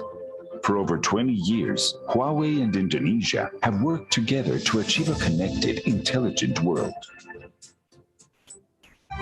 We are a family of more than 2,000 employees in Indonesia. We provide 5G solutions, securing 91 5G contracts with #1 standard contribution. We have 5G essential patents globally. We support the government with the Palapa Ring, connecting 7 regions and 440 cities and regencies. Our 5G use cases include mining, fishing, archaeology, agriculture, and more. In Indonesia, we achieved 5G trials with Telkomsel at Asian Games 2018 and disaster management trial with the Ministry of Communications and Informatics. We support the local community by investing in Indonesian ICT talents through capacity training for more than 15,000 ICT professionals, knowledge transfer to over 5,000 local students, including 100 students from 8 top universities through our Seeds for the Future program and ICT competition as part of Huawei ICT Academy Global Network. We also have planned 100,000 Indonesia Digital Leaders program for the coming 5 years. We care for local communities and share with those in need. To support Indonesia fight the coronavirus outbreak in 2020, Huawei provided our technology for online education and video conferencing and AI diagnosis solutions for hospitals. We partner with Indonesia's major service providers and over 400 certified local subcontractors and participate in the Next Dev Summit with over 50 workshops on 5G, IoT, and digital economy, 42 service partners, and over 500 vertical customers in the government, finance, energy, transportation, and ISP sectors. We also provided smart city solutions during the Asia-Africa Summit in 2015. We lead innovation in cloud technology and artificial intelligence. We aim to build a Huawei mobile service ecosystem with our local partners. In 20 years, Huawei and Indonesia has made breakthroughs in connectivity. Together, we can build a better connected Indonesia.